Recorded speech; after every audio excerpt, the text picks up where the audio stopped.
sellout. There were about 1,000 tickets available for sale as of yesterday. Take a look at the series history. The Bulldogs have won the last 3. Last year in Reno, 61-14. A great game for Bernard Berrian. And as you know, Bernard Berrian not able to play in this game and not this season, really, except for about 8 plays the very first game of the year. The head coaches, Chris Tormey and Pat Hill. These are the games that Coach Hill lives for. He quoted Jim Sweeney several times during the week. He said the games to remember are the games in November. And according to Coach Hill, only 1 loss since he's been here in the month of November. Yeah, his teams get better as the season goes on, and he's looking for that with a little bit of momentum after the win against Tulsa. And then you have Nevada. They've won 2 in a row, and Chris Tormey's doing basically the same thing in Nevada, saying, hey, it's November, we have to play winning football. It's a real chance for Nevada to get into the bowl picture, and they haven't been there in a number of years. With a victory today, Nevada will be bowl eligible, but will not have actually clinched any trip to a bowl game. San Jose State, Louisiana Tech still in the mix, as Fresno State will kick off to get this game underway. The opening kickoff is brought to you by Alpha Graphics. Yesterday's tradition, today's technology. Design, copy, print relationships.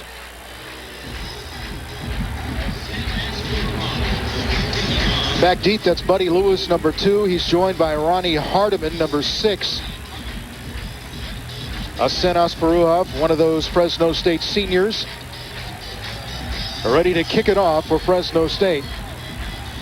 The Bulldog defense will be challenged from the start. We'll get to see this high-powered Nevada offense and the great receiver, Nate Burleson, who is, we've talked, really is, this is Nevada's Bernard Berrian. Yeah, and he wanted Bernard to play. He felt disappointed that he couldn't see Bernard play because he was on the sidelines last year when Bernard was doing his 357 yards of total offense. He admires Bernard Berrian. The kick goes to Hardiman at about the 7, short of the 20-yard line. Nate Ray in on the stop for Fresno State. Todd Garcia also, as you take a look at Zach Threadgill. Terrific numbers, over 3,000 yards on the season with 24 touchdowns. A little high, though, in the interceptions with 14. He has 6 games this year where he's thrown for over 300 yards. Twice he's been over 400 yards.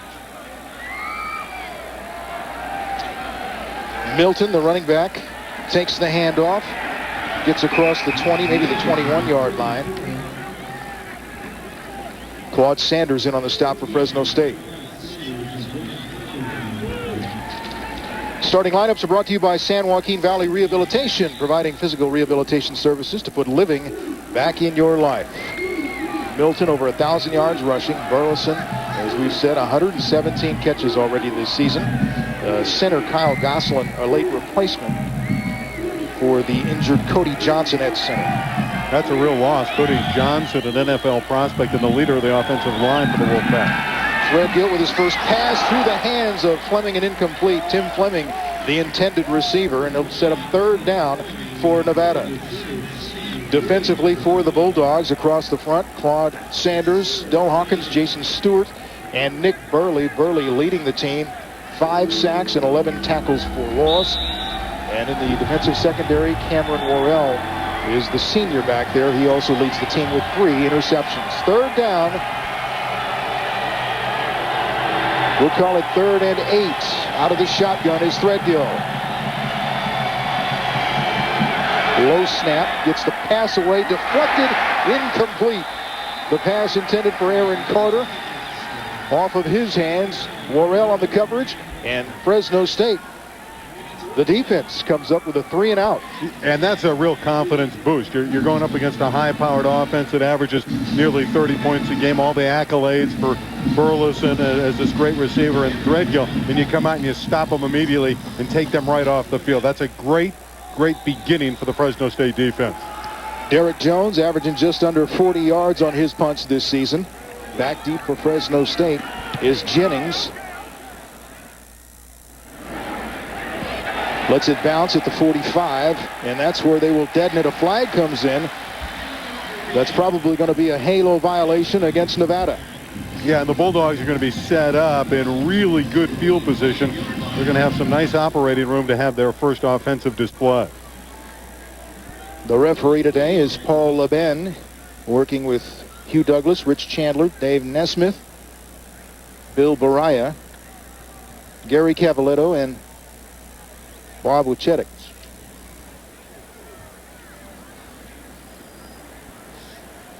Interference with the opportunity to make a catch. 10-yard penalty. First down. You'll see that they're inside the halo there. You need 2 yards, and that's certainly not 2 yards. You can't do that, and that was Keone Ka'au. Ka'au, yeah, and he got in there too close. And suddenly Fresno State starts from the 47 of Nevada. That's great field position. Pinegar over 2,000 yards, 15 touchdown passes on the season. On first down, Rodney Davis tries the right side, picks up good yardage, just short of the 40-yard line. Offensively for Fresno State, Rodney Davis, the leading receiver with 42 catches. He also has 4 touchdowns. Jamison with 4 touchdown receptions as well. There's the big, strong offensive line. Rodney Michael and Joe Shy are the 2 seniors in that group.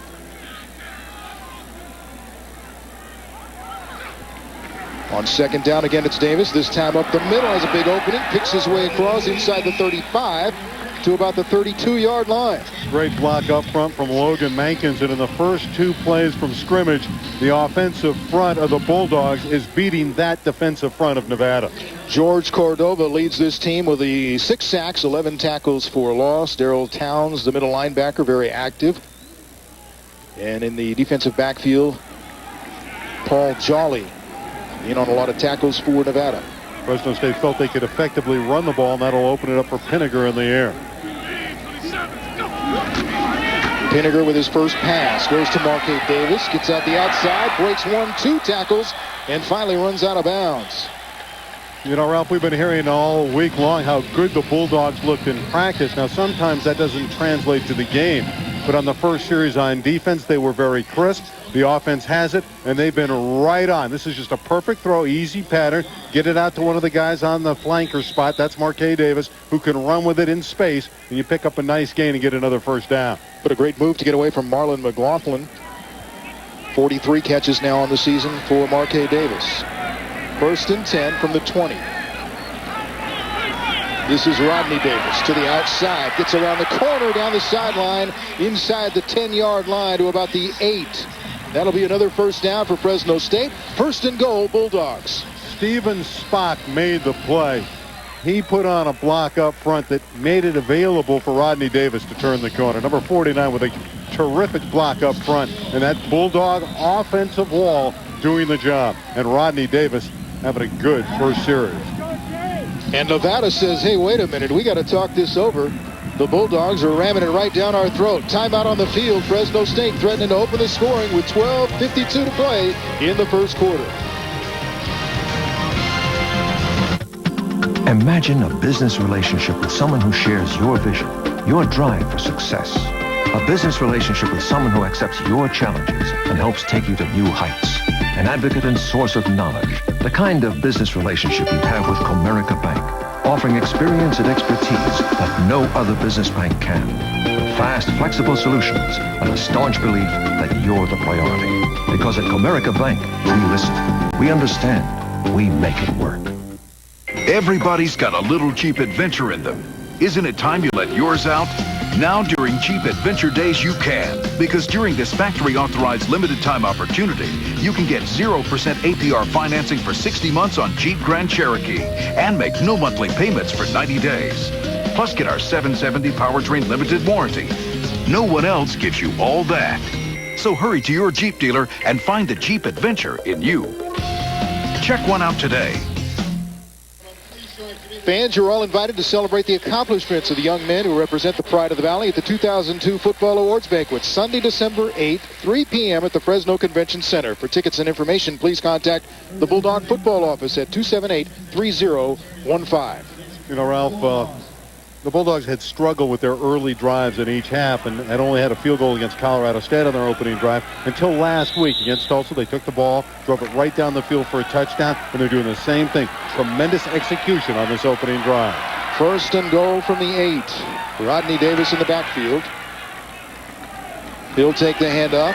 Tries to find some running room over the middle, perhaps to the 5-yard line. Stopped there by Carl Legrone. A gain of 3 for Davis. Second and goal from the 5. Fresno State coming in, felt they could run the football effectively. They thought that would open it up. Pat Hill and his staff very confident about the ground game tonight. They feel they're bigger up front. They have a veteran offensive line, 2 seniors in there that are very animated to play, and they thought they could move it, and so far they have been so effective.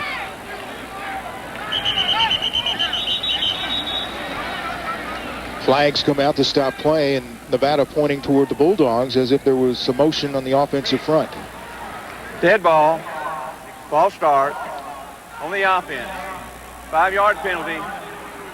Replay, second down. They may have picked up a little jump by Fitu Tu'ua. Yeah, he was moving a little bit early, wasn't completely set, and that's going to cost the Bulldogs 5 yards. And when you're in the red zone, it gets a lot more difficult to pick up that real estate back. There's the young man that moved early.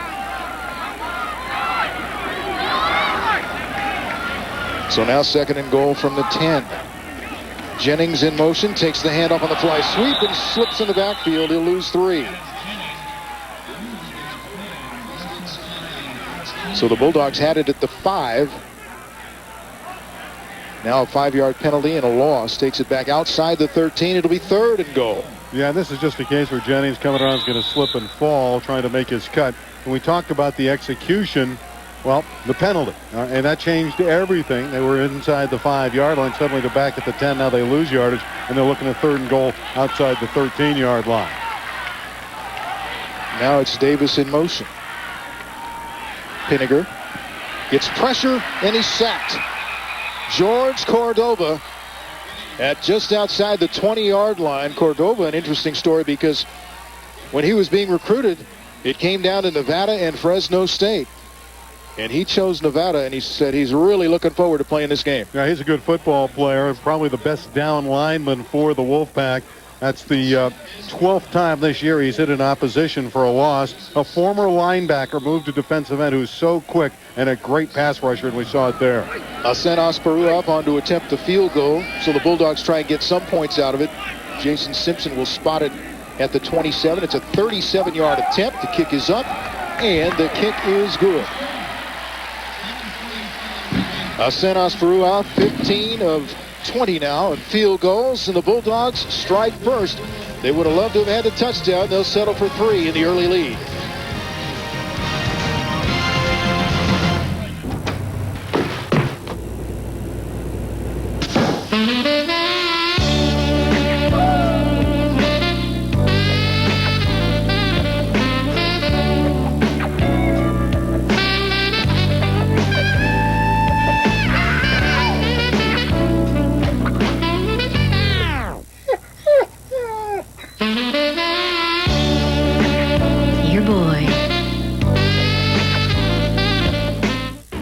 I'm Stacy Johnson-Klein, your new women's basketball coach at Fresno State, inviting you to come be a part of a new era. Plan now to be a part of the excitement with Fresno State women's basketball as we plan to fill the gym this season. Season tickets are on sale now. Call 278-DOGS or go online at gobulldogs.com to purchase your tickets today. Come be a part of the hottest action in town. We need you to join our effort as we build a national power here at Fresno State.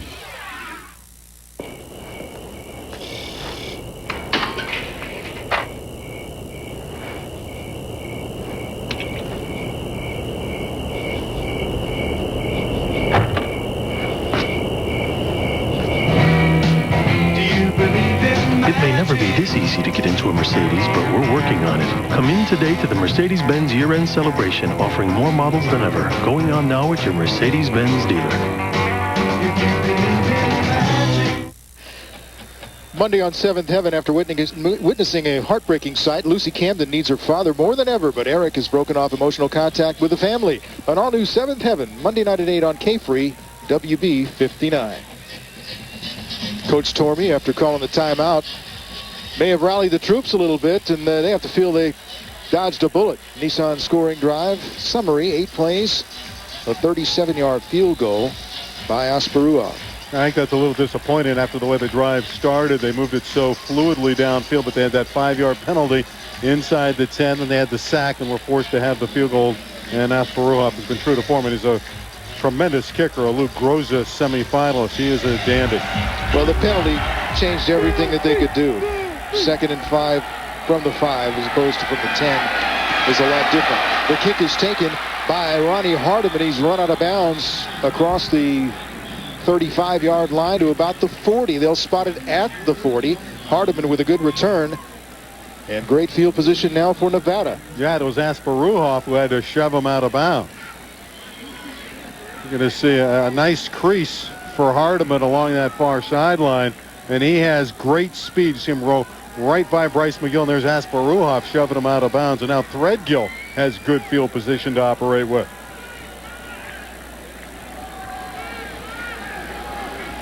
Milton in the backfield.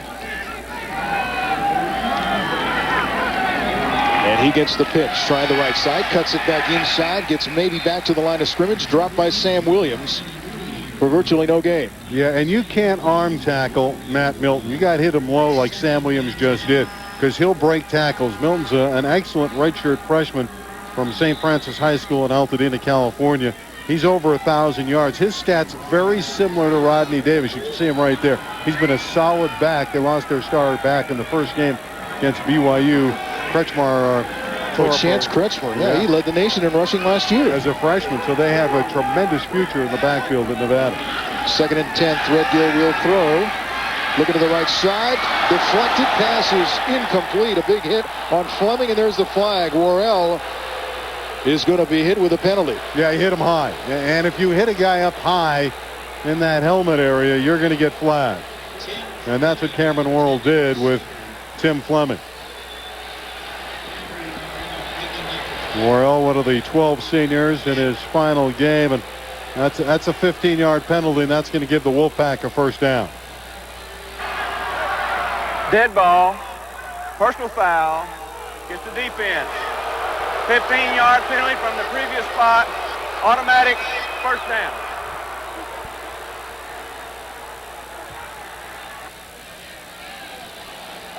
So a penalty on the offensive drive for Fresno State may have proven costly. We'll have to see what this does to the Bulldogs. It takes it to the 45-yard line of Fresno State. Chris Tormey likes this team. He thought they were physically good enough to stand in there against Washington State in their opener, and that's when he knew, even though they lost the game, he had a pretty good football team. 3 receivers to the left for Nevada on first down. The pass deflected and incomplete. He was looking for Burleson here on the near side, and Sam Williams got a piece of it. Yeah, remember my first key? Rush the quarterback, pressure the quarterback, and Sam Williams, he's a big guy at 6'5", and he has a tremendous wingspan. Look at number 40 get up and deflect the ball. That's what you want to do when you get in those passing lanes. Stand up, raise those arms, and potentially knock it down. And at 6'5", Sam's a tall customer. He did a great job there. Another one of the seniors playing his final game here at Bulldog Stadium. 2nd down and 10 for Nevada, trailing 3-0 in the first quarter. Milton with the football, short of the 40 at about the 41-yard line. Stacked up there. That'll set up a 3rd and about 5. Yeah, and the Bulldogs are running to the football. I mean, they ran Milton down. Daly came over there, the middle linebacker, and they have put Nevada in tough passing situations. Here it's 3rd and long again, 3rd and 5. Threadgill's 0 for 4 so far in this game, and he can expect to see some more heat right here from Fresno State. And this is an offense that during the season converted 44% of its 3rd down opportunities. 5 receivers in for Threadgill. Quickly to the sideline, incomplete, intended for Carter off of his outstretched fingertips. And that'll bring on a 4th down. Yeah, and the Bulldogs were in their dime package with 6 defensive backs on the field to augment all those receivers that were flooding the area for the Wolfpack.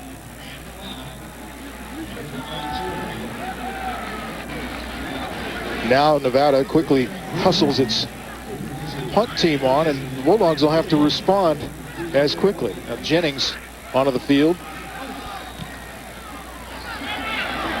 Kick is away by Derek Jones. A catch taken by Jennings at about the 12, got into the 15. Boy, that was a dangerous, dangerous catch for Jennings. Yeah, and I thought he was going to fair catch it. And so did the Wolfpack, and it surprised him, and he nearly busted that. I mean, if he would have gotten one more block, he may have gone all the way. You'll see this. He's just an eyelash away from getting through the last tackle along the near side. If that man doesn't tackle him there's a lot of room for him to run. And you saw the defenders veering off and trying to stay out of that halo and avoid the penalty.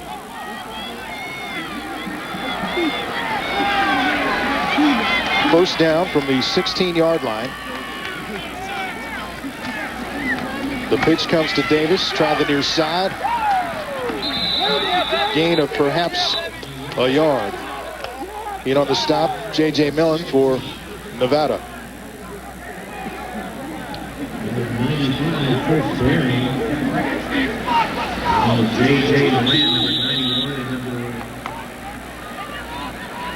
Gain of perhaps a yard. 2nd and 9, Fresno State.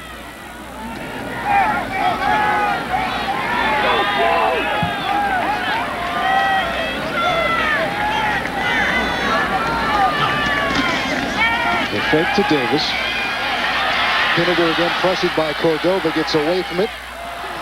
Pass is incomplete at about the 25-yard line. That'll set up a 3rd down, 3rd and long for Fresno State. Yeah, George Cordova is a handful up front. And you're right, Pinegar made a nice waggle, nice move to get around Cordova and then threw it away. But George forced the hand of number 13, Paul Pinegar.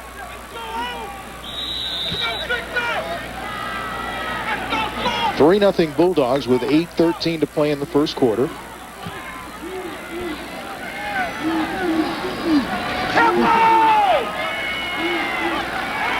This Fresno State offense averaging 25 points a game on 365 yards. Pinegar will work out of the shotgun. Pressure breaks down and he's sacked by Kennard. Derek Kennard got him inside the 10. And Fresno State will have to punt it away. Simpson will be in his end zone. That was a coverage sack. Pinegar looked up, and the protection wasn't bad. All that. Look at, he's got time, and then it breaks down. Nobody got open. And Derek Kennard, Jr., his dad was a great player at Nevada, tremendous offensive lineman who played in the NFL, played at Nevada in the early 80s. Simpson from his end zone, averaging about 41 yards a punt. South Nevada's been able to sack Paul Pinegar twice in this first quarter.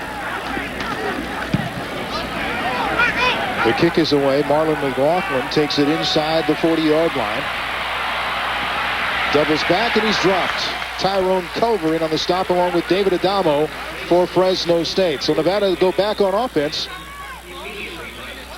When we come back, the Wolfpack trailing 3-0.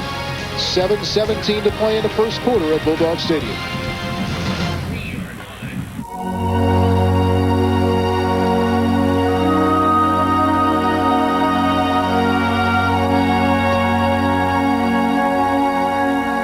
My hands speak to me. They tell me secrets. They tell me of time and patience. That is what my hands say. The all-new Lexus ES 300. A new world of luxury. At Fresno Lexus.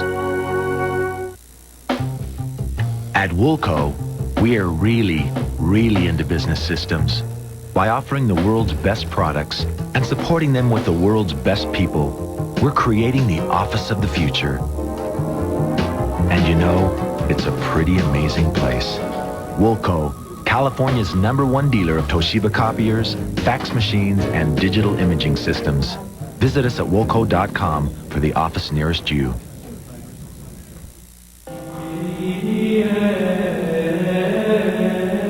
Well, see you calling again. What could you possibly want? I thought that we could be friends, but now I know it wasn't fun. Yeah, I'm alright. This is the way that I was out. I'm trying to make it in this right, but I'm receiving no help. What you say, whoa, then you say yeah. Throw your hands in the air. What you say, whoa. Pepsi Blue, a fusion of berries with a splash of cola. Pepsi Blue, it's a blue thing. Welcome back to Bulldog Stadium. This week's Subway Sack Attack winner is Terry Agoyan of Tulare. She's automatically won a 6-foot Subway Party sub and a pair of tickets to an upcoming Fresno State home game. And if the Dogs record a sack in the second half, she'll also qualify for a chance to win a trip to the Silicon Valley Classic. So good luck, Terry Agoyan of Tulare. 3-0 Fresno State. Nevada with the football, 1st and 10 from the 44-yard line. See Rodney Michael there, big number 72, right next to his freshman quarterback. Michael, who has started 35 straight at center for the Bulldogs, has been rock solid for all these seasons, and it's senior night, probably a special evening for him. Threadgill will pass on 1st down. He pumps, fakes, fires down the sideline. Flowers has it inside the 10, inside the 5. Nitcher and Flowers of Tulare will take it to the 4. Straight fly pattern, and that's the kind of throw that Zach Threadgill is so accurate with. Now, Flowers was wide open. He just blew by the defense of Fresno State. The pump fake to buy some more time and an accurate throw. Going right by D. Mesa was Flowers, and James Sanders had to come over there and save the touchdown. That ball's right on the numbers on the deep fly pattern in a big game and the first big play of the game for the Wolfpack. 4 touchdowns for the redshirt freshman. Nearly had his 5th there. Flowers, a high school teammate at Tulare Union with Awan Dials, the defensive back of the Bulldogs. Now Nevada looking to take the lead for the first time. Threatening 1st and goal from the 4. The pitch comes to Milton, cuts it back inside, gets to about the 1, stacked up short of the goal line. The ball comes out, but it's going to be whistled dead. Mark Daly getting up from the bottom of the pile for Fresno State. It'll be 2nd and goal from the 1. Just a sweep with Matt Milton, who is a punishing runner. Again, he's over 1,000 yards. Gets ahead of steam, and Fresno State is fortunate to keep him out of the end zone. But I think we can expect to see number 34 carried again right here. They're inside the 2, close to the 1-yard line. Milton already with 8 rushing touchdowns this season. Fresno State has given up 20 touchdowns on the ground this year. The pitch to the right side, cuts it back, and he's met by Daly and stopped short of the goal line. No gain. That's just great form tackling by Mark Daly, finding the gap, and he closed it in a hurry. It was Daly or the end zone, and he was not going to let Matt Milton beat him. All Milton had to do was put his head down and run Daly over, but he couldn't do it. Daly won the battle and stood him up. Fought off the block of Kyle Gosselin, number 77, and made the tackle, setting up a 3rd and goal.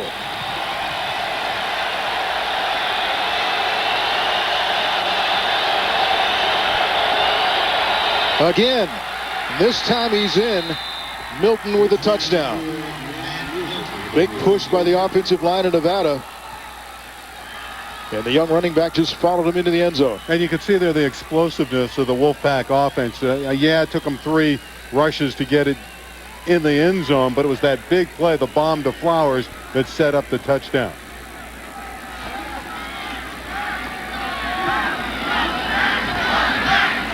Touchdown number 9 on the season for Matt Milton. Damon Fine on to attempt the extra point out of the hold of Andy Heiser.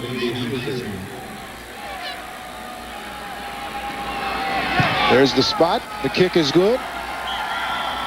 And Nevada has the lead for the first time. 5:39 to play. Great power of football. Get it into the running back's hands. That's Matt Milton. Burley and Stewart trying to deny him, but number 34 was just going to get in the end zone. He's too strong. He's built low to the ground. Over 200 pounds. Milton's 211 pounds, and he just lowered the boom and got in the end zone. 4 plays, 56 yards on the Nissan scoring drive summary. And as you mentioned, Randy, the big play was the long completion from Threadgill to Flowers. That got it inside the 5.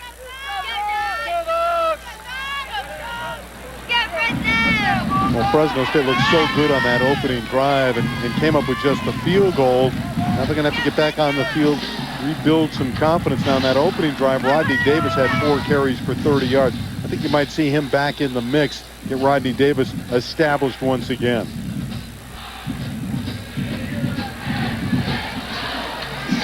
.5:39 to play in the first. Fresno State now down 7-3. Both teams 5-5 overall this season. Next week, Fresno State is at San Jose State. As you take a look at the touchdown maker, Milton. Hadn't got a lot of yards tonight, has Matt Milton. They really bottled him up, but he got the tough yardage inside the 5. Got him their first touchdown of the evening.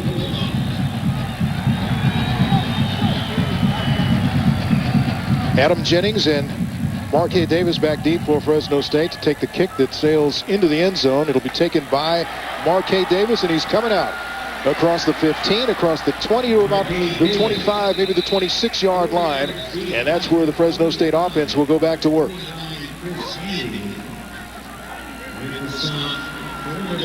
And Nevada's done a good job of putting pressure on Paul Pinegar. So the Bulldogs need to protect him a little bit better as this series unfolds.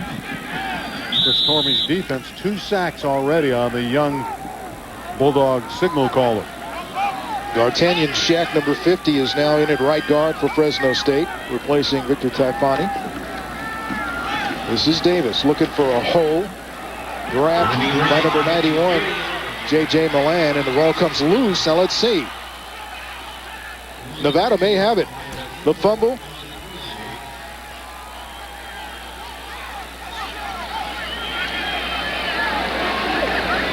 And they do.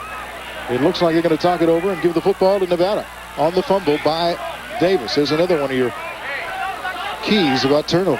Yeah, and Fresno State lost 2 fumbles and had 2 picked up as he was trying to stretch for additional yardage. Rodney put it on the ground, and now they're going to give it back to Fresno State. You're right. Apparently they thought Davis's knee had touched down. What a break for the Bulldogs. Let's take a look. Did the knee go down? Because the ball definitely comes out. And Milan recovered at 91 for the Wolfpack, but they probably said that Rodney had a knee down.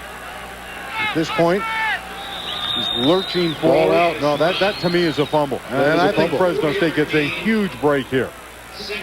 Bulldog offense had left the field, and the defense was coming on. Nevada thought they had the fumble, but the call goes Fresno State's way. Now Bryson Sumlin hit in the backfield and dropped by Kennard. Sumlin loses about 5. Yeah, Kennard started the last 2 years, and he's like his dad. His motor's always running. And there is quickness up front for Nevada. They may not be the biggest guys in the world, but Kennard is quick, and so is Cordova.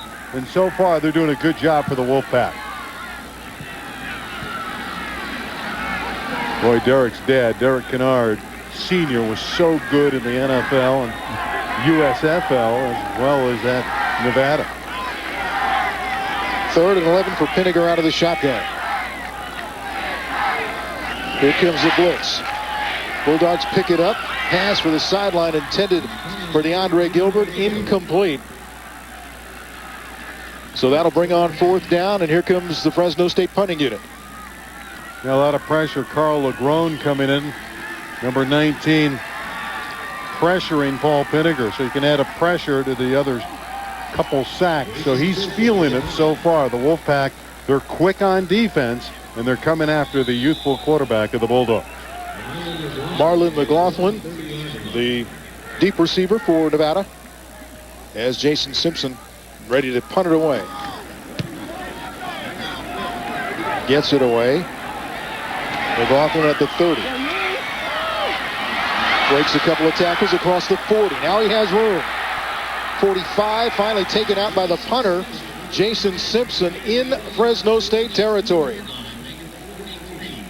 They'll spot it at the 43, and Nevada right back in business. You hear coaches talk about quick feet all the time. Well, there was great evidence of quick feet by Marlon McLaughlin, the sophomore. I mean, he used those feet to move around 3 or 4 guys coming down trying to tackle. Time for This Week in Bulldog Sports, brought to you by CalFed Bank. Put a Bulldog in your wallet with a CalFed Bulldog Visa check card. Be sure to catch your men's soccer team tomorrow against UCLA, the final home match of the season, at 2. Thursday, men's basketball hosts EA Sports in a final exhibition game. Call 278-DOGS or go online at gobulldogs.com for tickets. This Week in Bulldog Sports, brought to you by CalFed Bank, home of the CalFed Bulldog Visa check card. First down, it's Milton to the 40 for a gain of about 3.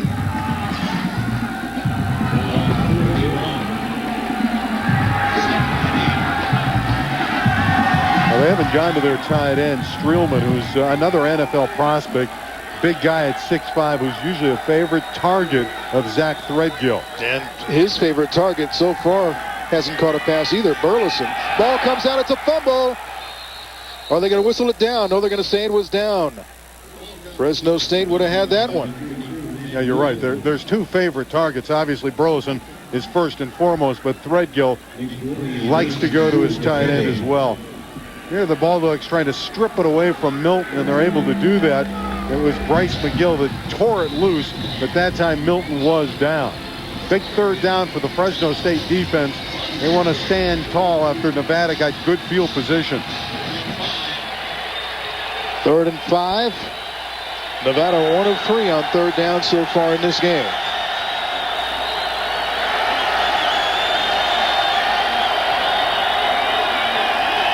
Threadgill will pass. Over the middle, pass is complete.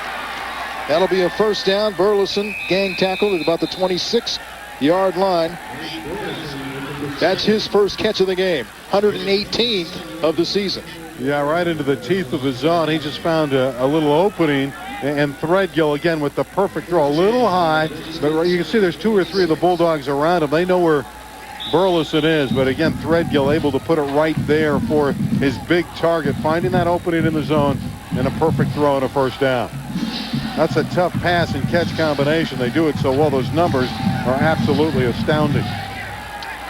Nevada now 2 of 4 on 3rd down conversions in the first quarter. Milton, the ball carrier, gets it across the 25 to about the 23. Stopped there by Garrett McIntyre, along with Jason Stewart and Nick Burley. Yeah, and Garrett McIntyre has been a good story for the Bulldogs. A walk-on freshman player, wears number 71, who's come in and given them a pass rush and really filled a need in defensive line where they've had injuries and a couple defections. 71 has been really good and has a very bright future. 6'3", 230-pound freshman with 3 sacks this season.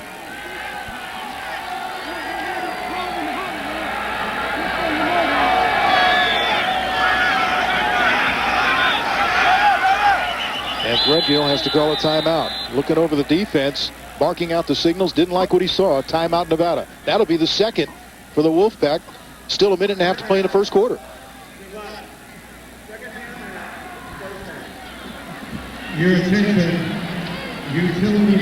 Fans help build a new tradition on a national level and invest in a Bulldog Stadium seat option. Stop by at the next football seat option open house and visit with a member of the sales team.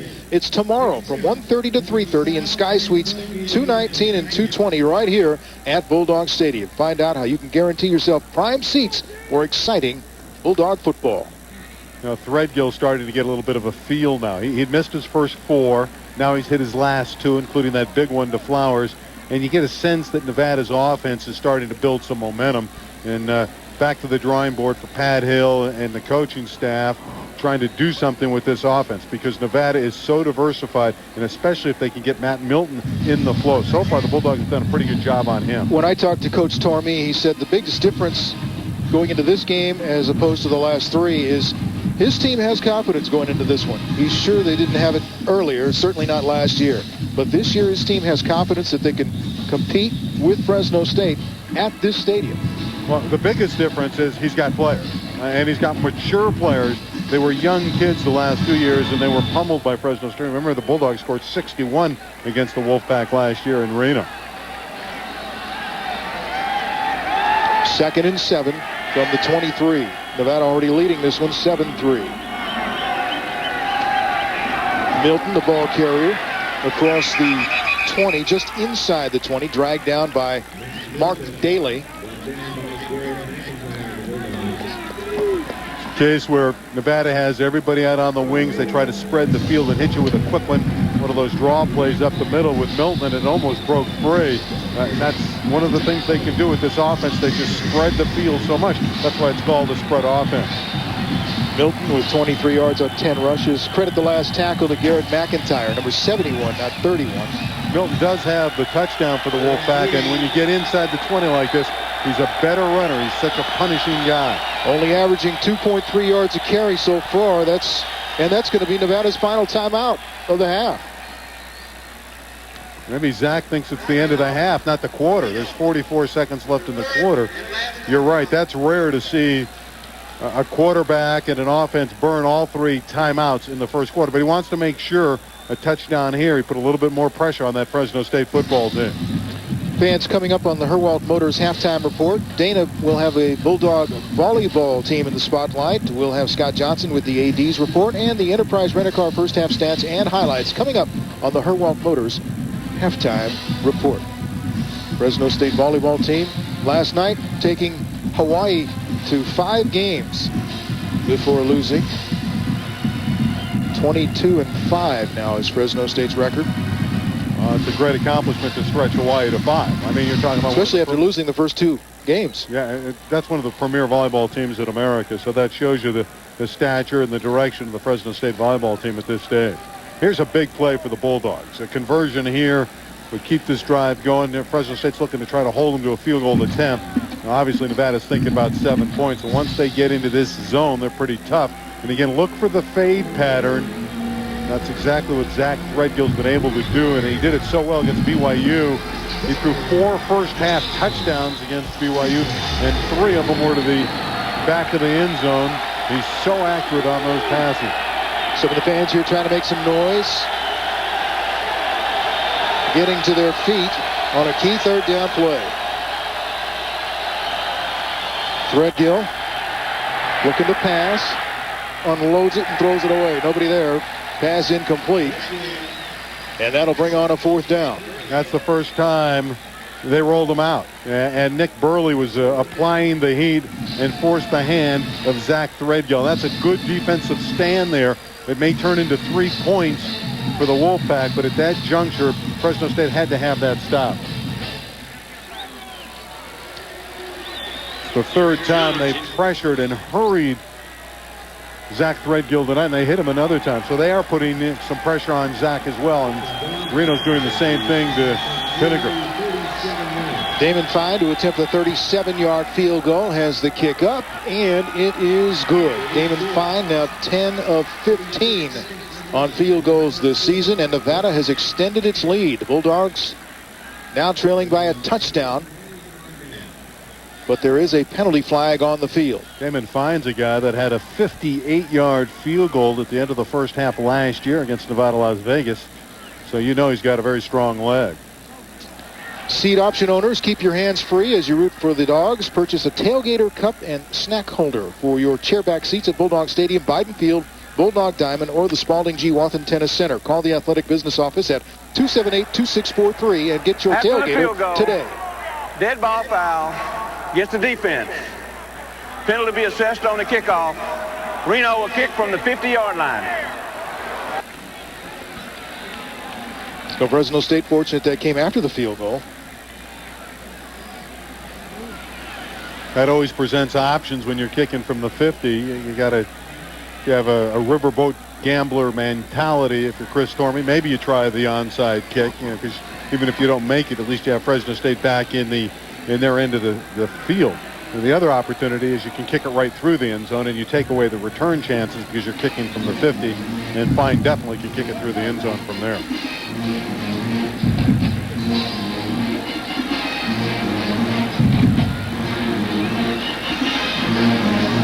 Chris Norman, his 3rd year, Ralph, and it's really his team now. It takes a couple years to really get your team and get the feel, and he certainly has it now.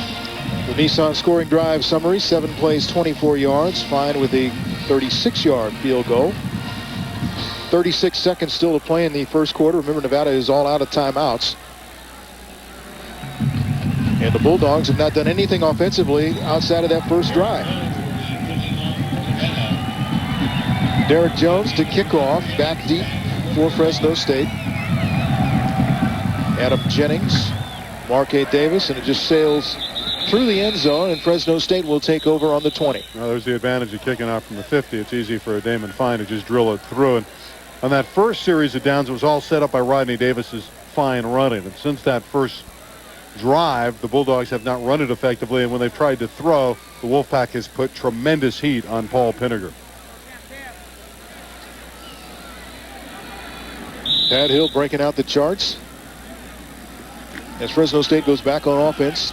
32 seconds to play in the opening quarter. Bryson Sumlin still in at running back. Gets the handoff. Tries to bounce it to the outside, cuts it back to the inside, gets to about the 25, and he's dropped there. Yeah, and he was determined too. I mean, he nearly bounced that out again at the 25, breaking tackles. It was a nice effort by Bryson Sumlin, and he's a redshirt freshman. I like his vision. He's very quick.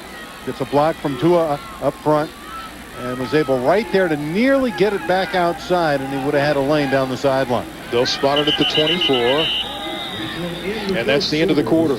Fresno State didn't get the playoff, so the Bulldogs will change sides and head the other direction and come from behind, trailing 10-3 as we get ready to start quarter number 2 at Bulldog Stadium.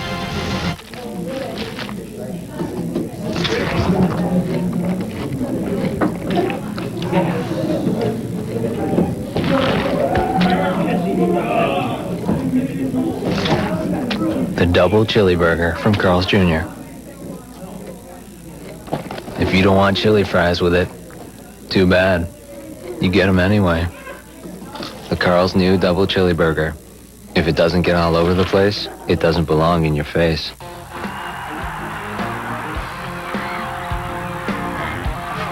Like the Bulldogs, the Martin Chevrolet team delivers the winning play. I'm Jerry Martins, inviting you to join in the strength of our winning team when you make your next car, truck, or SUV purchase. We'll make it happen. People all over the valley know us for trucks like the Chevy Silverado and SUVs, including the Tahoe, Trailblazer, and Suburban. Catch a great deal at Martin Chevrolet, and we'll treat you right.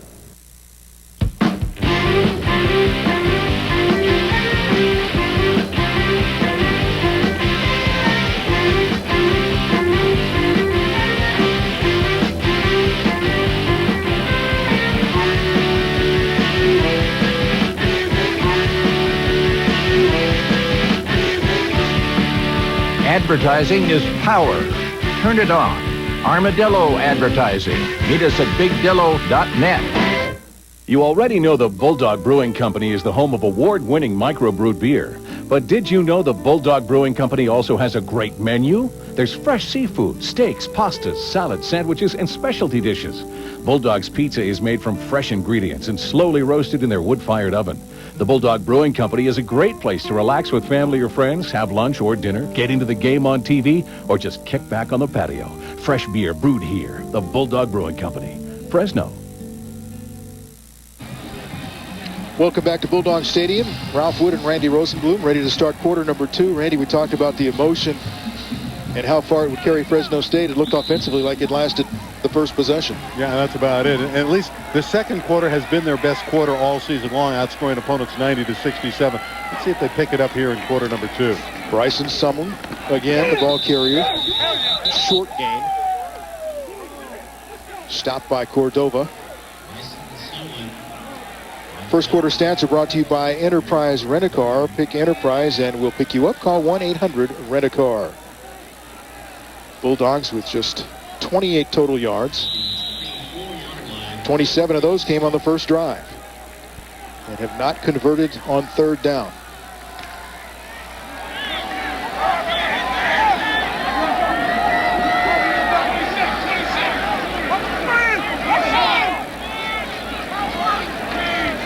Pinegar out of the shotgun. Marquez Davis comes in motion to the near side. A deep drop. Pass comes to Davis going across the middle.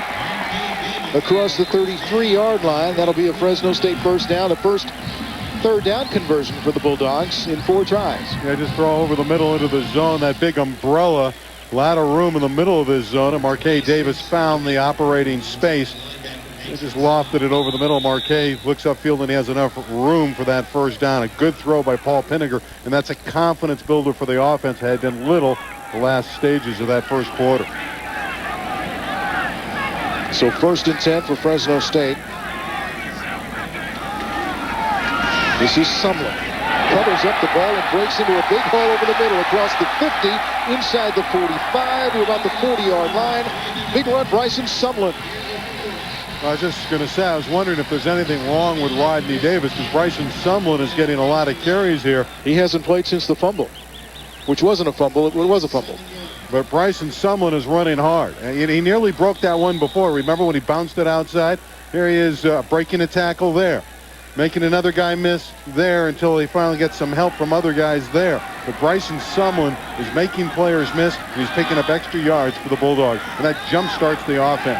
A converted defensive back. Sumlin gets the ball again, this time in traffic, a short gain, maybe 3 yards, to about the 36-yard line.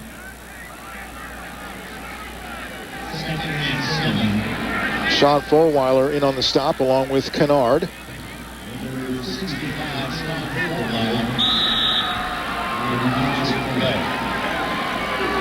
Well, whenever you can get that running game started, that makes you feel better about everything. You feel better about how you're doing up front, and obviously it makes life a lot easier when you're throwing the football.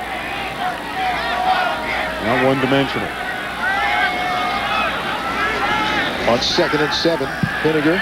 The pass comes to Adam Jennings, looking for the first down marker, and should have it. Out of bounds just inside the marker. They'll spot it at the 28.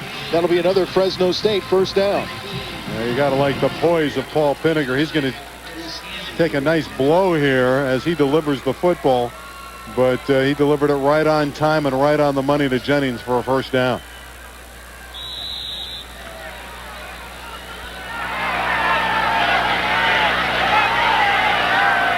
Trailing by 7. Fresno State now on the move. Sumlin. Not much. Perhaps a gain of 1. Fulweiler again in on the stop. It's a bigger guy. He's 286 pounds, and he's plugging some holes up front for the Wolfpack. Fulweiler wears 65, and you can see him just plug it up right there.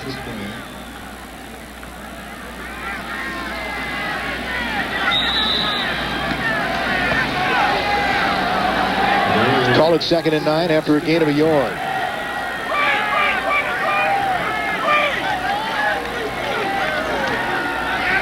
Pinegar thrown to the near side. Davis has it, gets away from the first defender. Got away from McLaughlin, picked up about 3 extra yards to about the 23-yard line.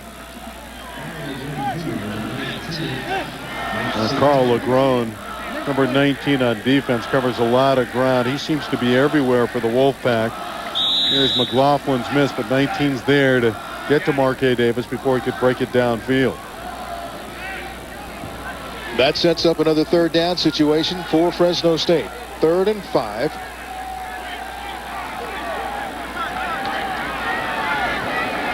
Pinegar in the shotgun with Sumlin back there with him. He will throw. 3rd down. Pass comes to Gilbert. First down. He gets out of bounds just outside the 15-yard line. All starts with protection for Paul Pinegar, and Gilbert just a quick out. Just a simple pattern. But when you execute and you block up front, give your quarterback time to step up in the pocket, it's real easy. First down, Bulldogs. DeAndre Gilbert, the prototypical possession receiver. 2 straight 3rd down conversions for Fresno State. Now it's 1st and 10. Sumlin again, the ball carrier, cuts it back inside, lowers his head, and gets inside the 10.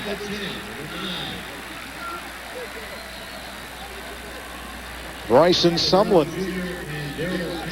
Look at the hurdle move by Sumlin right at the line of scrimmage. Little hurdle right there, you know. And that's why he got the yardage. Get that little extra hurdle. And guys who know how to hurdle are good running backs. It's a good trait. You can make guys miss. They go underneath. You hurdle them, and you get extra yardage. And here's been a real lift for the Fresno State Bulldog offense. Someone's been a real surprise. 36 yards since coming on for Rodney Davis. He'll get another chance. Bounces off one defender, spins past another, has the first down at the 5-yard line. Bryson Sumlin showing some nifty moves in the traffic. Yeah, we've seen a hurdle, a spin, and a pirouette. It's first and goal after this run. And look at the pirouette there. The revolving door, and another one. Well, if you're giving style points for Bryson Sumlin, he gets a perfect 10. Let's see if the Bulldogs can punch it in. Remember, they had the great execution on the first drive, got down to the 5, and then they had the penalty and were forced to kick a field goal. Now it's first and goal, a touchdown to tie.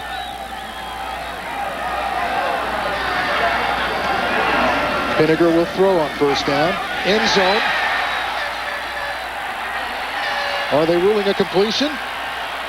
Jennings thinks so. The officials are going to talk it over.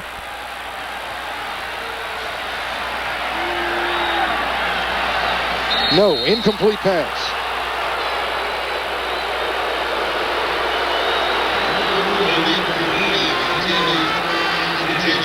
Well, we'll take a look at it and we'll be able to detect if this is an incompletion. Hard to tell from that angle. Let's see from this one. That looked like he did bobble it. I think that's a good call. He tried from down below here. After further review, I think it's an incompletion. I think that's a good call on the field. Second and goal from the 5.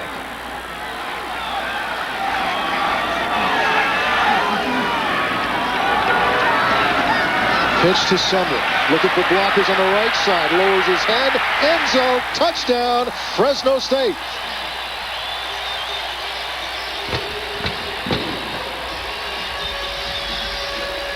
You know, in the old days of USC football, they used to say student body right, student body left. That was strictly student body right. Get the big guys out in front and let a hard-charging running back do his job. 75 really laying out the wood.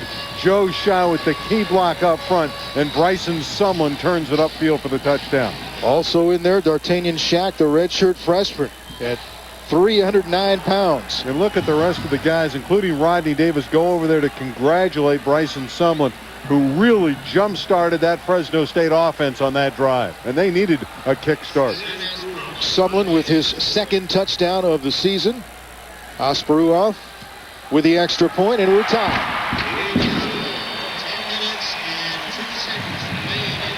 So don't go anywhere. 10:02 to play in the first half. We've got a 10-10 game thanks to the running of Bryson Sumlin. Fresno State football is brought to you by Gottschalk's. Now that's what I call a sale. By the Bulldog Brewing Company. And by Fresno Lexus, who invites you to test drive a Lexus today. Dip, dip, dip, dip, dip, dip. We've got nuts, fruits, and raisins, all the goodies from nature. We take them for a dip and make them taste better. Yogurt or chocolate, whatever your mood. Time to take a dip. Sun Empire Foods. At Sun Empire Foods, we create holiday gifts that are deliciously different. And ship them anywhere. We're 1 block south of the park on Madera Avenue in Kerman. Call 800-252-4786. It's time to take a dip. Sun Empire Foods. If variety is the spice of life, then you'll want to live it up at Table Mountain's all-new, all-you-can-eat Mountain Feast. Enjoy our seafood extravaganza every Wednesday. On alternating Tuesdays, try our Asian buffet or our Mexican fiesta, American favorites too. Plus, don't forget our delicious Sunday brunch. It's full-service buffet-style dining, now open 7 days a week. So bring yourself and your appetite to the all-new Mountain Feast, only at Table Mountain. Fresno State women's basketball is entering a new era. First-year head coach Stacey Johnson-Klein is poised to build a national power. Be part of the excitement. Get your 2002-2003 women's basketball season tickets now by calling 278-DOGS or go online at gobulldogs.com. An impressive exhibition win for Coach Johnson-Klein in her exhibition debut for Fresno State earlier this week. The Nissan scoring drive summary shows a 13-play, 80-yard drive with Bryson Sumlin doing a lot of the work and getting the touchdown for the Bulldogs, his second of the season. Yeah, that was the best moment and moments for Bryson Sumlin this year and in his young Bulldog career. He was very impressive really kick-starting the offense and now getting some emotion back at Bulldog Stadium, which it was devoid of prior to that drive. Asparuov to kick it off. Comes down to Hardeman at the 5. Across the 20, the 25, about the 31-yard line. Taken down by Goodman, and a flag comes in. Kyle Goodman on the tackle.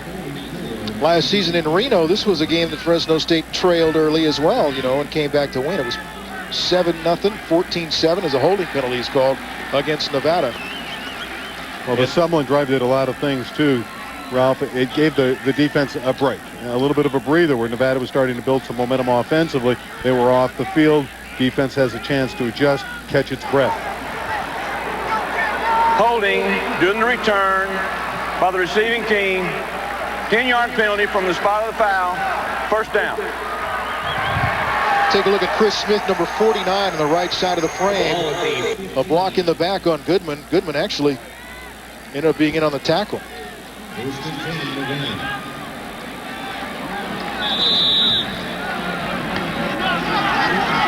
Time to take a look at some of the scores around the country from the Quick Signs score ticker. Nebraska got absolutely manhandled in Manhattan today by a very good Kansas State team. First down pass complete. Ohio State had to go into overtime, and Oklahoma continues to roll. They needed to bounce back after the shock at Texas A&M last week, I should say. Maurice Mann on the reception. That'll be good for a first down. That Nevada offense, they don't take the 7-step drops. It's usually a 3-step drop and a quick throw, and that's what Threadgill was able to do right there. Just a quick pop pass for a completion and a first down.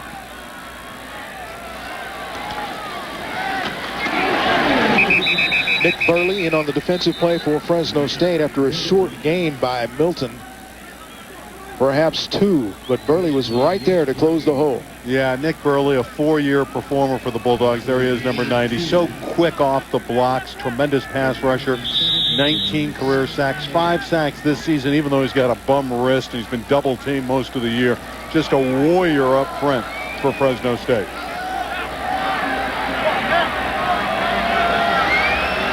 Three receivers in for Threadgill. He'll hand it off to Milton. Has blocking around the left-hand side. Picks up the first down before he's dropped by DeMario Renault. Just about the 40-yard line. A penalty marker, though, has been dropped. This one may be coming back. Kyle Goslin with a good block up front. 77, Kyle Goslin with a key block, able to turn the corner. As you can see, there's some holding on right there, and it's Streelman, the tight end, who takes him down. So that's an illegal block there. Holding on the offense. 10-yard penalty from the spot of the foul. Replay, second down. So Streelman is the guilty party. Kyle Goslin with a terrific block, and that's why Milton turned the corner. But the tight end, Streelman, got caught. Holding penalty on the kickoff return. Now a holding penalty on what would have been a first down. 3 for 35 yards on each side. Everything's even. Scores even. Penalties are even. And we expected a tight battle tonight.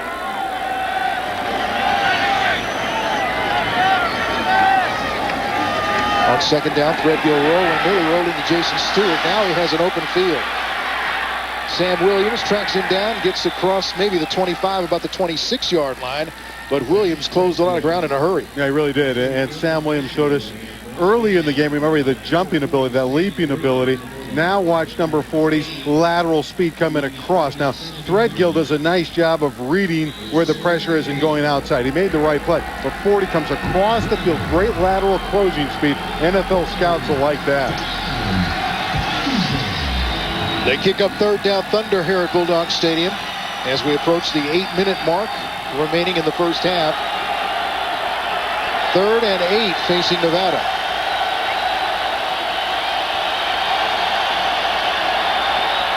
Threadgill pressured, gets away from it, can't get away from Jason Stewart. And he'll be dropped short of the 30. Yeah. Nearly got away, but Stewart wouldn't let him. Yeah, and Claude Sanders rushing from the outside. Pat Hill just loves Claude Sanders. Stewart cleaned up on the play, but number 47 he and Burley bookend, close in on Threadgill. But watch 47 beat down on him, and boom, Threadgill's got to get out of there. And then Jason Stewart says, yeah, I'll wrap him up to make sure they don't get the first down. But it was Sanders that turned him inside. 6 hurries and 3 hits against Threadgill. That's a good sign the Bulldogs are getting to the quarterback of the Wolfpack. Derek Jones will have to punt it away for Nevada. Gets the kick away. Jennings takes it about the 37, looking for blocking, dropped right there by Darrell Towns, number 10, the starting middle linebacker. And you know, that's an area Nevada wanted to work on because they've been burned by the Bulldogs in the past. We've got a 10-10 game. Fresno State will have the football when we come back. Oh, sweetie, it's perfect. That's great. It fits him really well on the shoulders. It's Italian. Oh, Italian. Yeah, it feels Italian. Oh, yeah. No, it's good. Nice sweater. Okay. Okay. Yep. Guys, what's going on? It's Italian. Last call. Your Lithia authorized end of model year closeout is dwindling away, but 0% APR financing for 60 months hasn't. And the $5,000 factory rebate on Millennials is still on. Last call for super bargains on all remaining 2002s at your big Mazda store. Lithia Mazda 41 at Bullard on Auto Center Drive, directly east of Burlington Coat Factory. We're driving America right now. Pizza! Your turn. Hey, Hold on. Guys, come on. You've been eating this stuff 6 nights in a row. I thought hell week was over. Let's go to Subway. Something hot, something fresh made. Anything but round and greasy. How about a hot mouth-watering Dijon horseradish melt on Monterey cheddar cheese bread? Or a delicious hot sweet onion chicken teriyaki? Jim, thanks, man. Football season's back, and so are Subway's 32-ounce trivia cups. Upsize your fresh value meal and grab one today. 10-10 tie here at Bulldog Stadium. Fresno State with the football. While we were away, they issued a sideline warning on the Nevada bench. Randy, one more of those and we shoot free throws, right? Yeah, it's true. I mean, that's a good opportunity for the official to get on the public address system here at Bulldog Stadium. It really doesn't mean much. Fresno State with an impressive drive the last time the Bulldogs had the football. Now they start again. This time from the 36. Pinegar. A lot of time. Pass to Duncan Reed. Complete out of bounds at about the 50. That'll be a first down, and a flag comes in. May have been a penalty tacked on against Nevada. Yeah, a late hit there, but I like Duncan Reed. He's just a big target, 6'6", and he just stands out. When he comes across the field, Paul Pinegar can pick him out. This is a tight end that's getting better and better, and you got to like Duncan Reed. He's only a sophomore. He's got size and speed. Dead ball foul. Boy. Personal foul. Gets the defense. 15-yard penalty from the end of the run. Automatic first down. Yeah, it was Paul Jolly, number 25. Yeah. I don't get it, though. That didn't look like much to me. And Paul Jolly, he's not arguing, so that tells me he feels like he might have been there a shade late. See the Paul starting to pick it up. Not a lot of yards, but his accuracy's been there, and he's had good ball security. He hasn't thrown the ball away into the opponent's arm.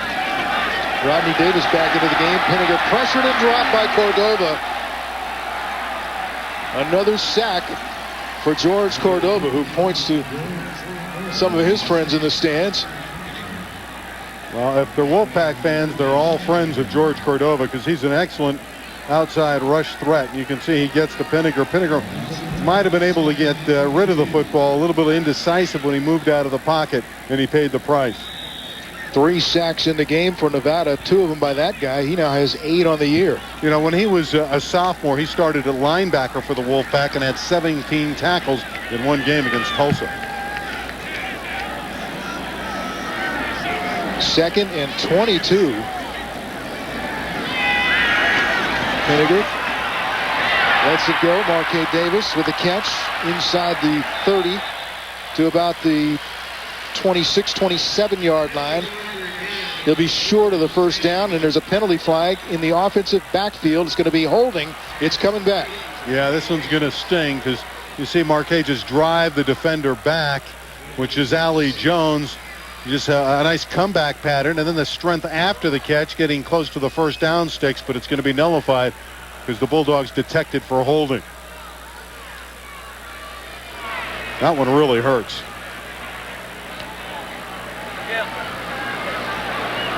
So a promising series with good field position is going haywire. Holding on the offense. 10-yard penalty from the previous spot. Replay, second down. So we're looking at second down and more than 30. Yeah, you got a good play for second and 32. Not easy. Usually in a situation like this, you pick it up in chunks. Try to get 15 or 16. And then go for it again on third down and try to do the same thing.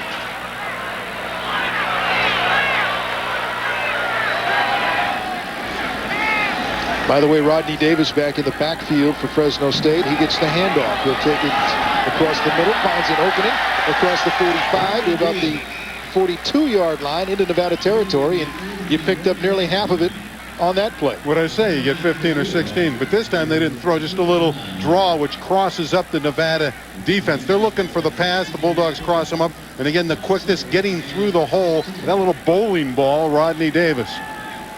Boy, he's... You know, at some schools, whether it's Sac State, they put that stuff on where they grease up. Well, it looks like people are greased up trying to tackle him because they just bounce off of him. You're talking about Pam Scam. Pam Scam, yeah. Well, Sac State made a name for itself. Pinegar on third down, throws in and out of the hands of Marquez Davis. And he knows he should have wrapped that one up. And I don't know if he would have had a first down. He would have been close, but he certainly would have got his team into field goal position. Now they're going to be forced to punt the football. You know, he's thinking about running before catching, and you got to catch it first. And he had some room as he was running away from the defender, Davis.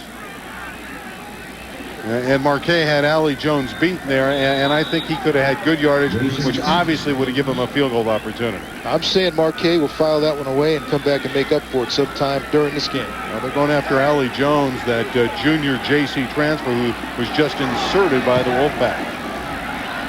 Simpson punting for the corner. Jennings was down there but lost his footing trying to catch it before it got into the end zone. Can't do it. It's a touchback, and the ball will come out to the 20. That's great effort, though, by both Simpson and Jennings. You can't fault that. You know, it's tough sometimes to pin it inside the 5. If Simpson had it to do over a little bit, he probably would not kick it quite as far, but still an excellent kick, and Jennings with an excellent effort as well. We have a timeout at Bulldog Stadium. 4:51 to play here in the first half. It's a 10-10 tie. We'll be right back. If you've been shocked, even dropped by your insurance company, now is the time to find a new home at our new home. Come see us at our new office, where our goal is to get you insured at a fair price. Cost less, reliable insurance. Alley-wide with our new, more convenient Shaw location in Fresno. Are the stars out tonight? I don't know if it's cloudy or bright.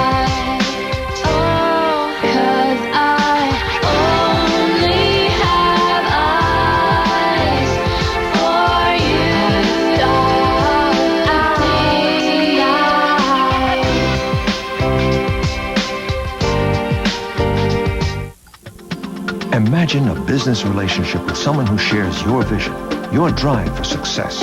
A business relationship with someone who accepts your challenges and helps take you to new heights.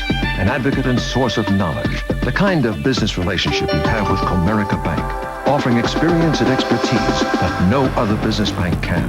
With fast, flexible solutions and a staunch belief that you're the priority. Because at Comerica Bank, we listen, we understand, we make it work. Tired of watching the standards of daytime TV fall lower and lower? Then meet Rob Nelson. Hey, I don't have all the answers, but together, I know we can find them. The Rob Nelson Show. Weekdays at noon on WB59. If you can't get to the ticket office, don't worry. Season and single game tickets for many of the Fresno State athletic events you want to see are available online at GoBulldogs.com, the official website of Fresno State Athletics. Nevada now going on offense. Under 5 minutes to play in the second quarter of a 10-10 tie. First down at the 20. Threadgill, Burleson. First down across the 30. It's only the second time Burleson's caught a pass in this first half, and the Bulldogs have done really an excellent job with the Nevada offense. If you take a look at the big picture, they've allowed 10 points. One big play to Flowers of better than 50 yards, but Fresno State has really hemmed in the Nevada attack. Stops the clock, 4:43 to play. Still got to continue to exert pressure on this guy, Zach Threadgill, because he'll continue to come after you. Now remember, Nevada does not have any timeouts. Burned them all in the first quarter. Threadgill pressured by Stewart, looking deep over the middle. In and out of the hands of Awan Dials. He'll never have an easier chance for interception. Looked like he was the intended receiver. Yeah, and that was a very poor throw by Zach Threadgill. And Awan Dials, a freshman from Tulare Union High School, just has to make this catch. It's a complete overthrow, and there it is, right into his hands. And we don't have to belabor the point. Awan knows he let that one get away. But he'll have brighter moments in days and weeks and years to come.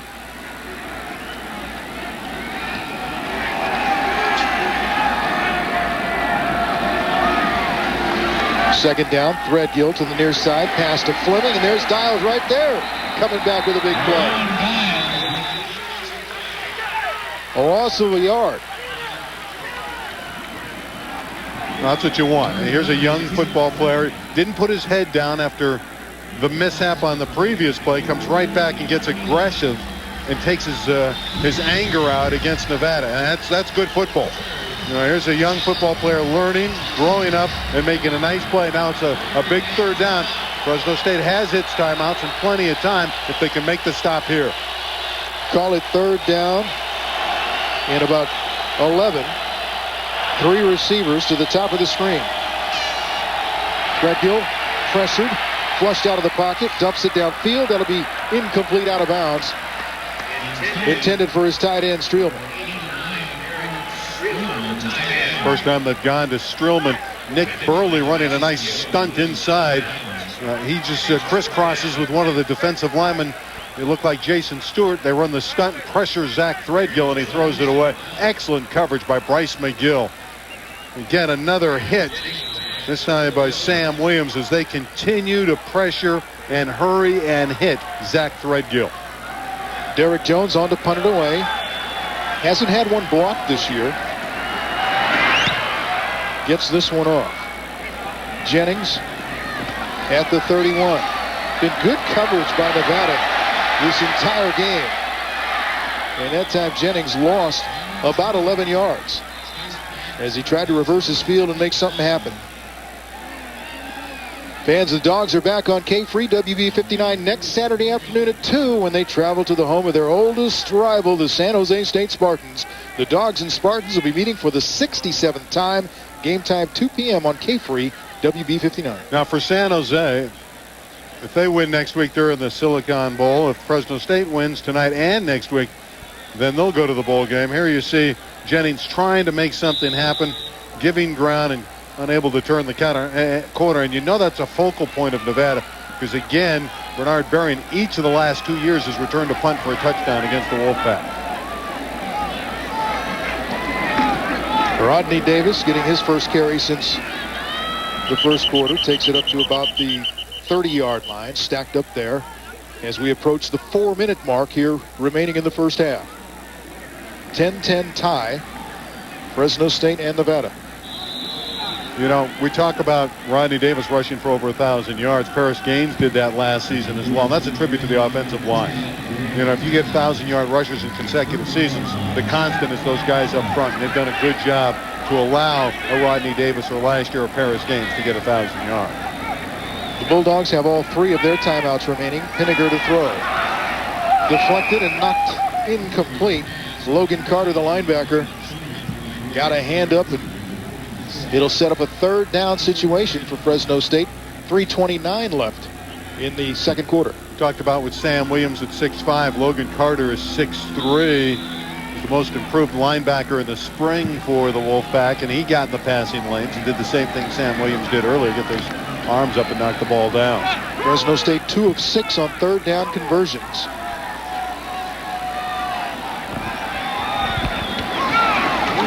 Pinegar to throw. Floats it through the hands of Jennings, incomplete. Stops the clock with 3:26 to play. And Nevada's going to get it back. Yeah, and they have plenty of clock. I know they don't have any timeouts remaining, but 3:26 is a world of time for the Wolfpack. The Bulldogs now 2 of 7 on third down conversion attempts. McLaughlin back deep, standing at his 26-yard line as Simpson gets ready to punt it away. Those are good numbers. You're averaging over 45 yards a punt. You're doing the job. And Jason Simpson, I would expect him to root out another big one here for the Bulldogs. Well, what do you expect from the son of a former L.A. Ram? Bill Simpson, pretty good defensive back in his day. That's a beautiful spiral. McLaughlin inside his 25. Dances away, but can't get away from Todd Garcia. He'll be dropped at the 27-yard line. Boy, Jason Simpson got great height on that. Now the knee is going to go down, so he's rolled down right there. So the return doesn't count. That's a fortunate break for Fresno State. It's going to make it a little bit more difficult for Nevada's Wolfpack to go the distance. They're going to start a long way away. They're going to be back inside their 20, and they'll be spotted at their own 19-yard line. This broadcast is authorized under telecasting rights granted by the Fresno State Athletic Corporation and is intended solely for non-commercial use. Any rebroadcast, retransmission, or other use of the descriptions, accounts, pictures, or sounds of the broadcast without the express written consent of the Fresno State Athletic Corporation is prohibited.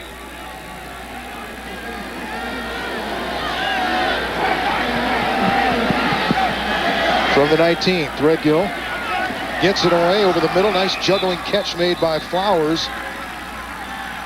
Going to be very close to the first down. If they spot it at the 30, he will have it.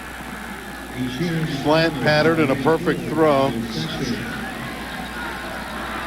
Flowers, who made the big play earlier, finds the hole in the zone. Little seam and a perfect throw, and pick up 11 yards and a first down.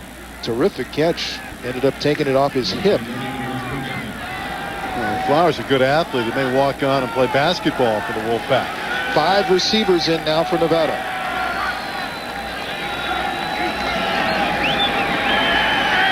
Threadgill to the sideline, intended for Fleming. Incomplete.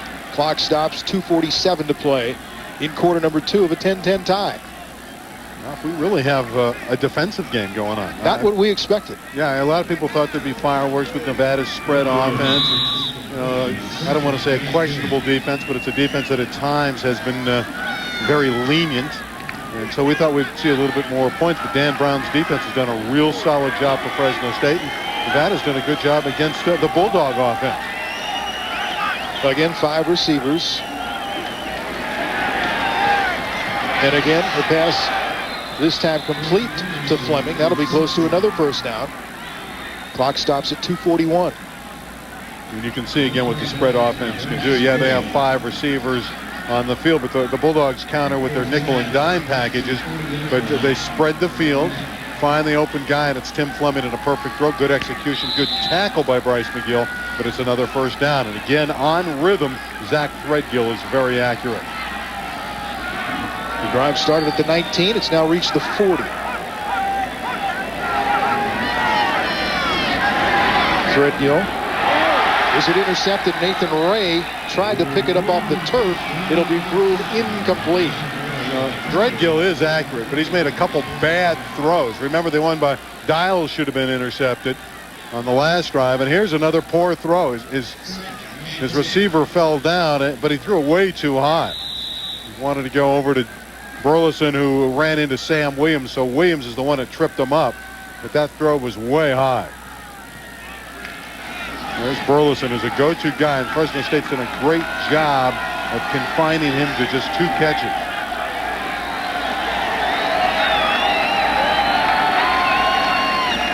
Four-man rush for Fresno State. Over the middle, pass is complete to Mann across the 50 into Bulldog territory. That'll be another first down for the Wolfpack. A little drag pattern. You send everyone else deep and drag another receiver. And this time it was Maurice Mann underneath the coverage, and it's good enough for the first down. That's exactly what they did. Send the likes of Burleson and Fleming deep down the field, and Flowers, and dragging underneath for the first down. It's number 81, Maurice Mann. Clock running, 2:20, 2:19, 2:18 to play.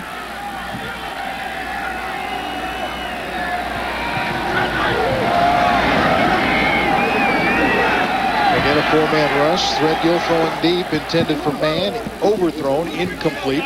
Clock stops at 2:06. Second down and 10. Trying to work on the freshman, Awan Dials, who did a nice job there and had Maurice Mann covered. Penn State putting a big number up on Indiana on the Quick Signs scoreboard ticker, brought to you by Quick Signs. You can see the difference with Quick Signs. North Carolina State, which started so promising this year, they were undefeated for a long period of time, loses to a young and rapidly improving Virginia team. Michigan-Wisconsin was a good ball game. Michigan won that game in the fourth quarter. It was 14-all before they finally broke that tie and won 21-14. Threadgill again throwing to the sideline, and a penalty flag comes out. Pass was not catchable. Fleming, the intended receiver. Well, 2:02 to play. Ralph, he had to unload because Burley was right there, and that's what pressure can do. It forces you to throw the ball early.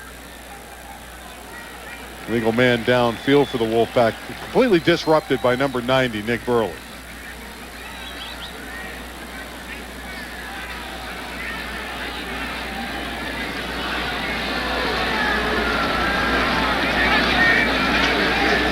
Burley coming into this game with the 5 sacks to lead his team. A 6'4", 250-pound senior. Ineligible receiver downfield by the offense. The field is declined. Third down. So the Bulldogs thinking with 2:02 to play and 3 timeouts. A third down stop here gives them an opportunity to do something on offense.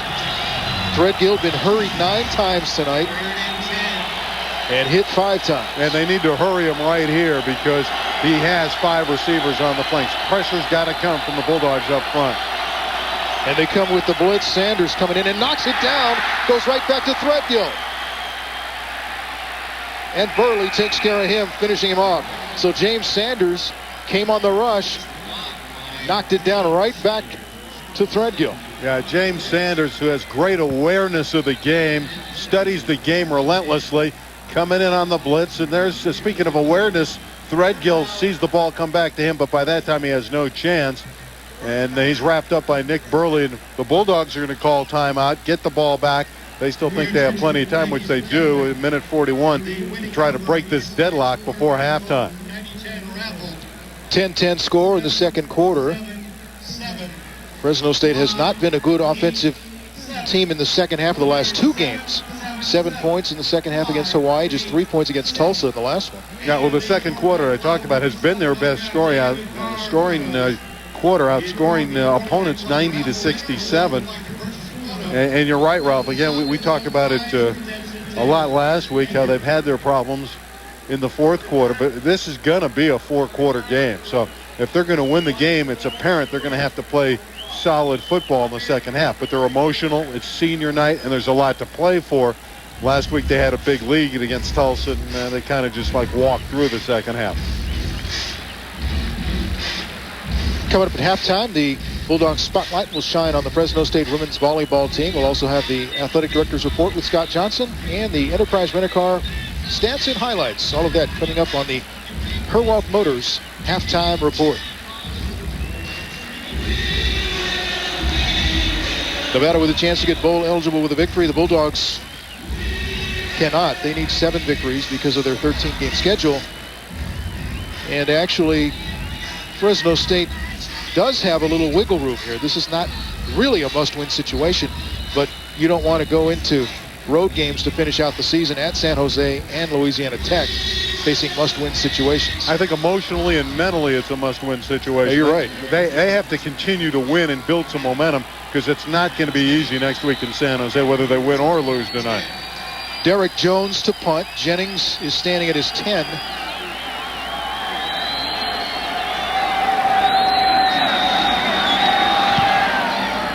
Gets the punt away. Jennings at the 20. They're going to see another flag come in right there. Another halo violation, and they'll tack on 10 yards to that. I want to go back to your point about, it's not a must-win situation, but, it's senior night. It's the last game at home. They have everything to play for. You got to win a football game like this.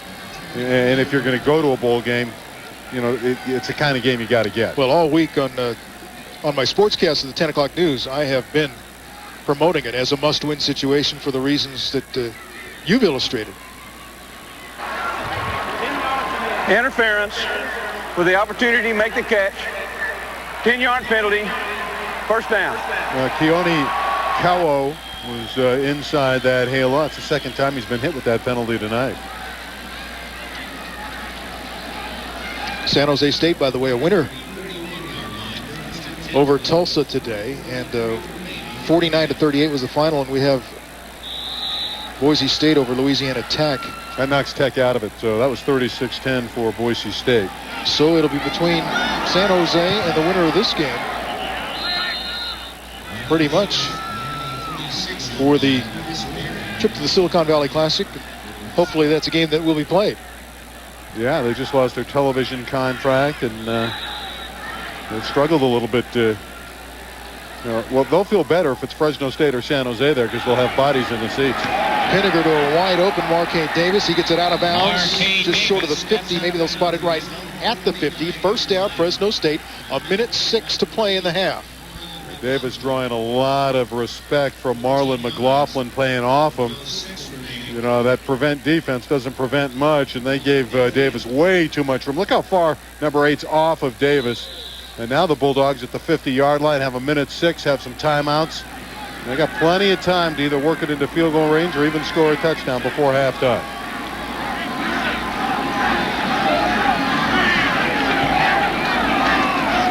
Pinegar to throw. Sideline, Davis again. Gets around Jones. That'll be another first down. Out of bounds. Stop the clock. 59 seconds to play.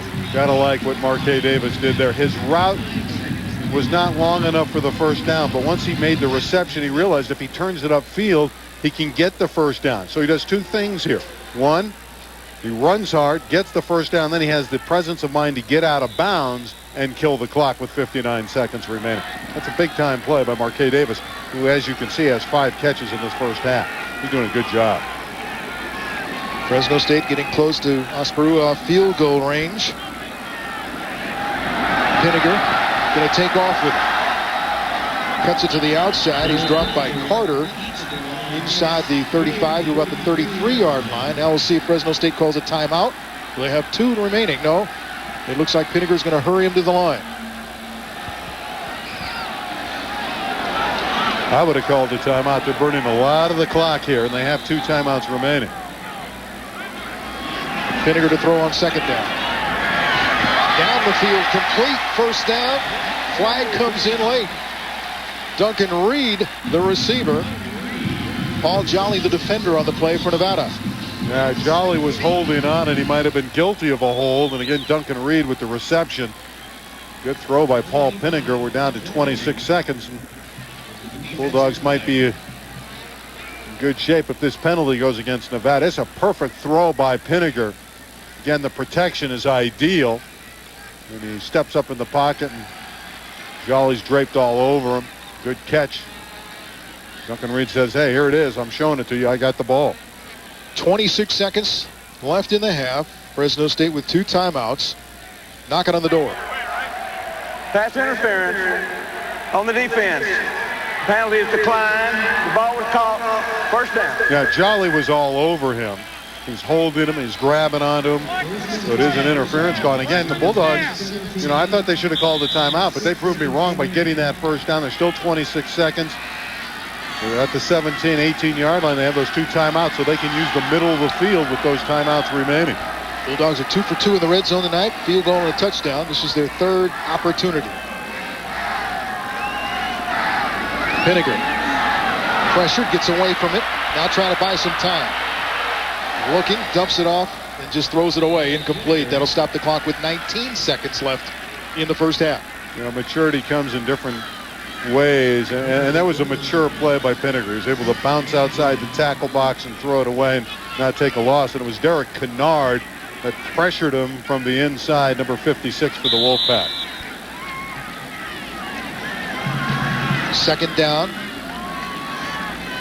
Second and 10 from the 17.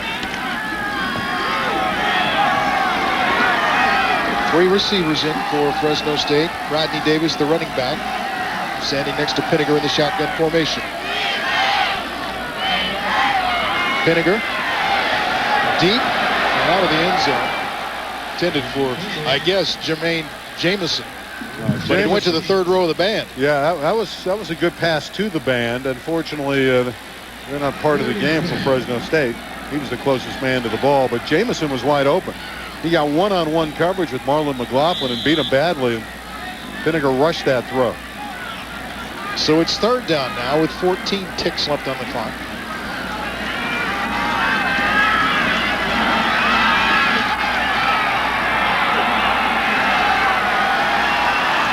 Now Pinegar with 4 receivers.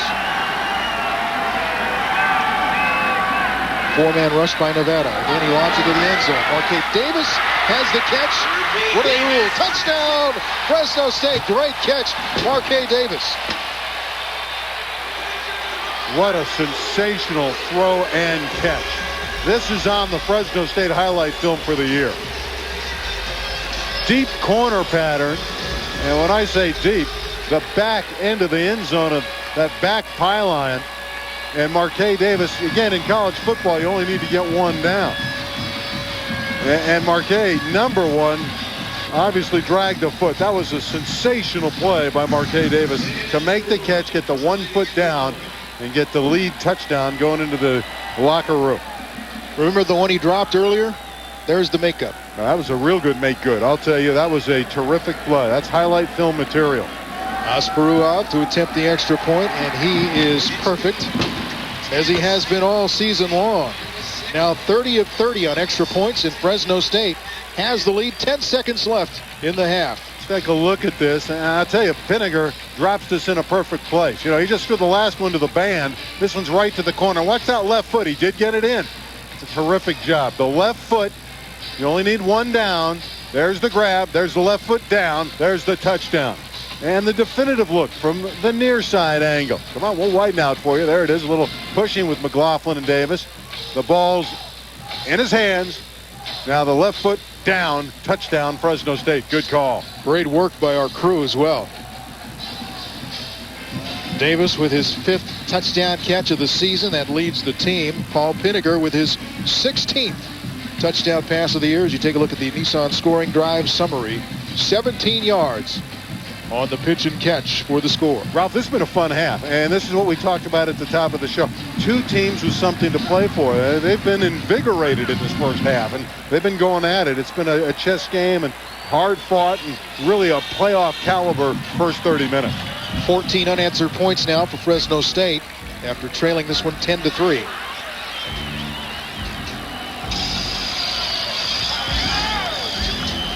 A year ago in Reno, we talked about that game, and this one still taking on some similarities. Last year, Fresno State outscored Nevada in the second quarter 16-0, now 14-0 in this one. Yeah, and again, the Bulldogs have been a second quarter team.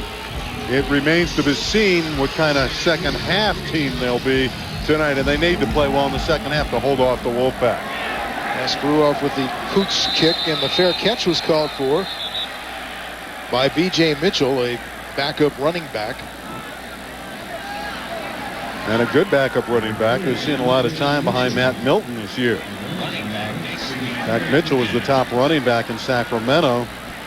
As a senior, had 2,100 yards and 23 touchdowns. So he's a good kick return guy in that front wall for the Wolfpack. On the clock. They want to put the 2 seconds back on the clock. And they do. Now 10 seconds remaining.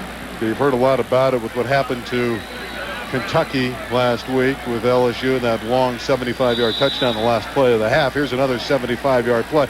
It's a long pass down play. You don't really want to intercept it. You want to bat it down. They're in the kneel down formation, and Threadgill will do that. I'm kind of surprised they didn't take the shot downfield, but you're right. They just killed the clock. They're content to go into the locker room down 7. You see Threadgill and Burley exchanging pleasantries, and they've met a number of times in that first half. So Fresno State, after trailing this game, comes back 17-10, the lead at halftime. We'll come back with more from Bulldog Stadium as you take another great look at the catch by Marquette Davis, the go-ahead score. Stay with us. Nada. Zip. Zilch. It's just nowhere to be seen. There is just no sales tax on this receipt anywhere. Plus, look at this. Can you believe all these sale prices? It's sure is easy to find my favorite brands. There's such a great selection of merchandise, all at those great Gottschalk's prices, and then no sales tax. You save with everything you buy. Well, needless to say, I had to find a few more things. With all that money I saved, there's no sales tax at Gottschalk's. When the sun sets early and it's dark outside, it's time for the WB's Big Sunday. Come on in. Come on in. Come on in. Prime time kicks in 2 hours early. It all starts with EasyView Smallville and Everwood. EasyView makes it easy for you. Miss out on the new episodes of Smallville and Everwood? Now catch them on Sundays. Come on in. Come on in. Come on in. TV's fine. The WB's EasyView. Sunday afternoon at 5 on WB 59. Boom, boom, boom, boom. Bang, bang, bang, bang. I love the way you walk, and I love the way you talk. When you walk that walk, and you talk that talk. The Dogs are back on the air next Saturday at 2 when they battle it out with the San Jose State Spartans. See it all here on K-Free WB 59.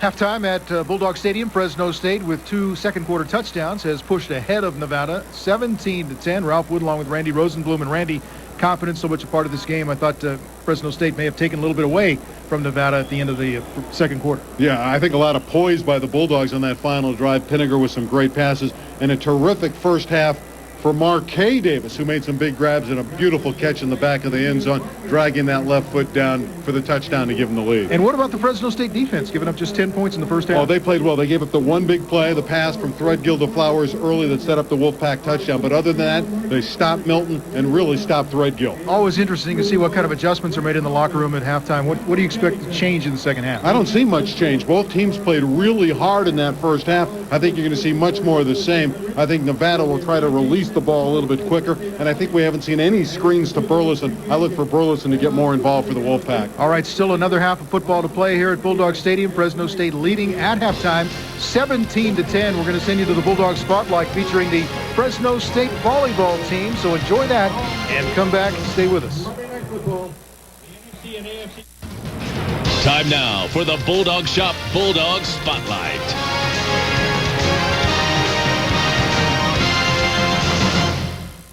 It's simply been the greatest regular season in Fresno State volleyball history. The Bulldogs are heading into the WAC tournament next weekend with the record of 22-5, and 14 of those victories have come in 3-game sweeps. I think we have an amazing team this year. It's easy to be a good team when you have good team chemistry, and I think we all get along and we all respect each other and we all have a lot of team trust. Well, any season that we win is enjoyable, I think, for any coach. But this team has been particularly enjoyable because they are a team. You know, we don't have the big go-to player. I can say that this is a team. We've had teams with individuals who are good, but this team, yeah, they've been a team. They all know what they have to do, and they do it. Kristen Fenton could be considered a go-to player. Last week, Fenton became the first Bulldog in 3 years to be named WAC Player of the Week. I mean, obviously it's an honor to be named that, but we have to look at the team as a whole. Without like a pass or a set, you know, it's not possible to, you know, get the hits or whatever. Java Johnson has also been a force. The only player on the roster from the Central Valley, the former Edison High star who transferred from Morgan State, is glad she came back home. Being there in Baltimore, not having family to come and support you, and then actually coming here and getting all the family support that I do, and it's a really awesome feeling. I really love it a lot. We'll visit more with the Fresno State volleyball team right after this. I got it. I got it. I got it. And you can get it too. True Bulldog fans know the best selection of authentic football apparel is at the Bulldog Shop. For all your Red Wave needs, it's the Bulldog Shop. I got it.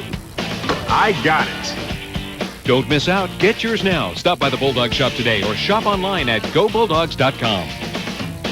I got it at the Bulldog Shop. The Bulldog Shop, Cedar and Barstow, across from all 3 stadiums. Next up for Fresno State, the WAC tournament next weekend in Reno. And if the Dogs advance all the way to the championship game, they should be guaranteed a spot in the NCAA tournament for the first time since 1998. We're going in there with the mentality that we need to play as hard as we can, beat everybody clearly, and just know that we're going to go in there, kind of take names and then lead. If we can finish first, second, or third in the WAC championships, we have a good shot. If we're in the finals, which our assumption may be against Hawaii, then that would kick us in, I think. If the Bulldogs do get to the big dance, they'll try to become the first Fresno State team to get out of the first round since 1984. But if any team can do it, it's this one. We knew it was possible. I mean, we had all the talent, and, we just had to put it all together. And, it's been a really awesome season. You know what? Bottom line, first round, we go for it, and then we go second round, and then who knows from there. So we're just happy to be here right now. Despite their success, the Bulldogs have yet to crack the top 25, something they say has motivated them. We were sneaking right up in the 26s, and then we lost to Northridge, and so then we were down. But we are moving up again, and it's harder to prove yourself than it is to get there and stay there. So we have to prove ourselves and get there, and then we'll stay there. So far, the proof is in the hitting. I'm Dana Green with the Bulldog Spotlight.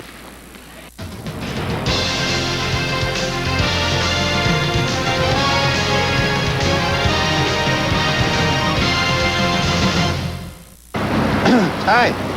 Excuse me. How fresh is that beer? Yes, it's fresh. It's fresh. How can you tell? Oh, hey, where's he going? I don't know where he's going. Well, hey, we got a couple runners. Okay. Hey, come on. Hey, is it fresh? Hey, guys! Guys, is it fresh? Oh!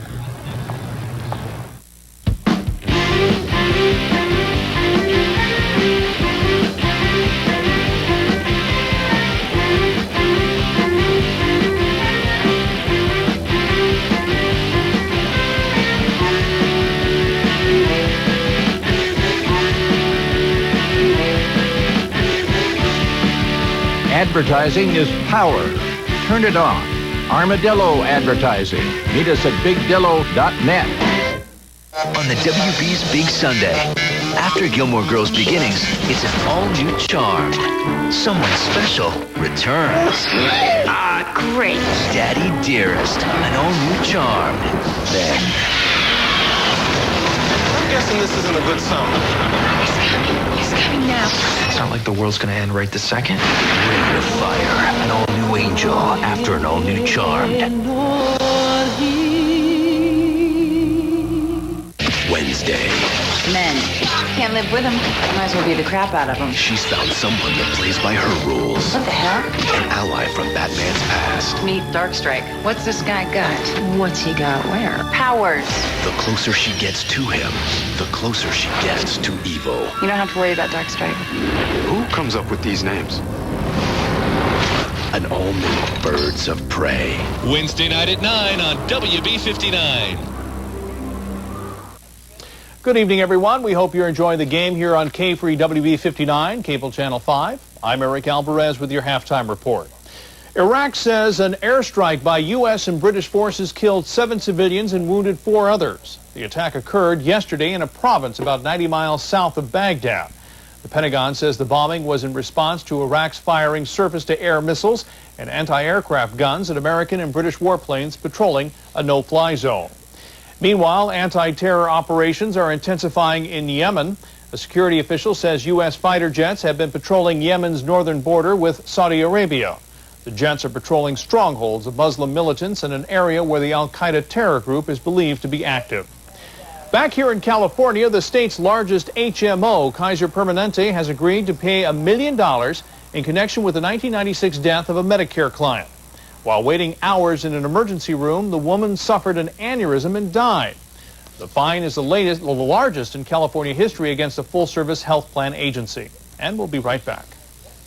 Well, I'm free.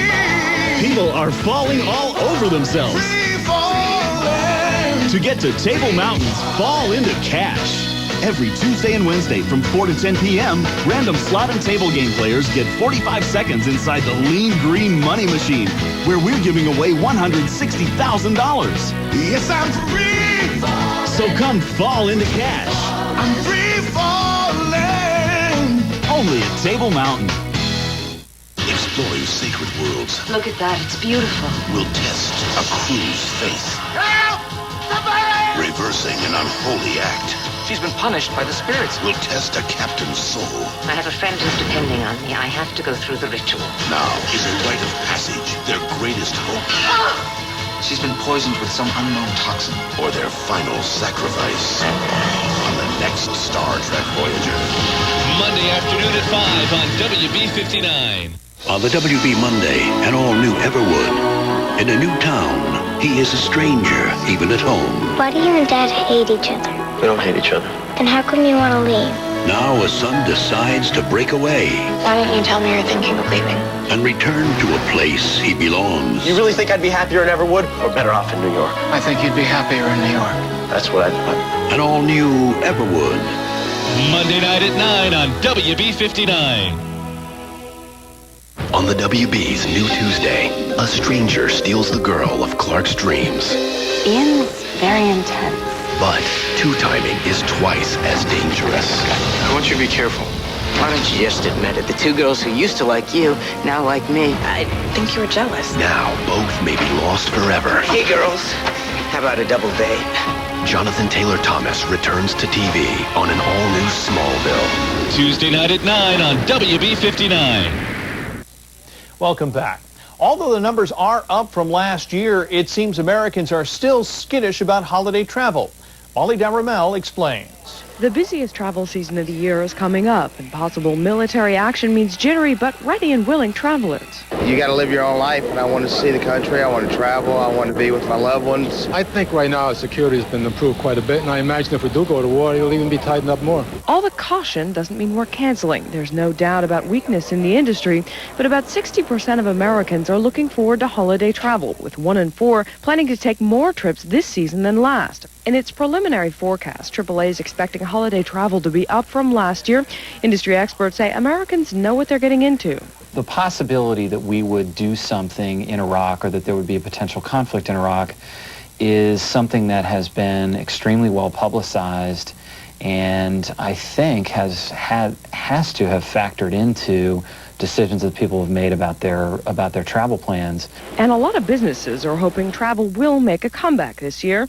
Take a look at UAL, parent of United Airlines, and AMR for American, and lodging's just trying to recover as well. A brief recovery for Hilton, and customers throwing away the key at Starwood. Last time we tussled with Saddam right before the Gulf War, Americans didn't cancel their plans until the missiles started flying. Industry experts say travelers may not pull back until after the holidays. Finally, almost everything fell into place for the crew that toppled the world record for the longest domino chain reaction in the world. The domino field included various pictures and gimmicks, all painstakingly organized by Domino Man, Robin Paul Wiegers, and his team of 89 people. In the end, 3,847,295 dominoes fell, easily shattering the old record set last year. And that's your halftime report. Be sure to join us for the KMPH 10 o'clock news on Fox 26 for the latest news, sports, and weather. We're joined again by Fresno State Athletic Director Scott Johnson to talk about athletics over at the university. And Scott, let's first talk Bulldog football. The opportunity now for this team to have a 4th straight postseason bowl bid. That would be tremendous, Ralph. You know, I feel we have to win 2 out of our last 3 games to have that opportunity to go to a 4th straight bowl, which would be unprecedented in Fresno State football history. What this team has accomplished and what the adversity they had to overcome just from losing Bernard Berrian and all the others early on in the season, I think speaks a lot for what Coach Hill and his staff have done to keep this team together, keep them competitive, and bounce back from some very tough issues. If we can go to a 4th bowl, I think we're looking at either the Silicon Bowl or the Humanitarian, and an outside chance that the Pac-10 doesn't qualify enough teams, we could go to the Seattle Bowl as well. I think Coach Hill and the Bulldogs are hoping that being in a bowl race also renews some of the support that they may have lost earlier in the year.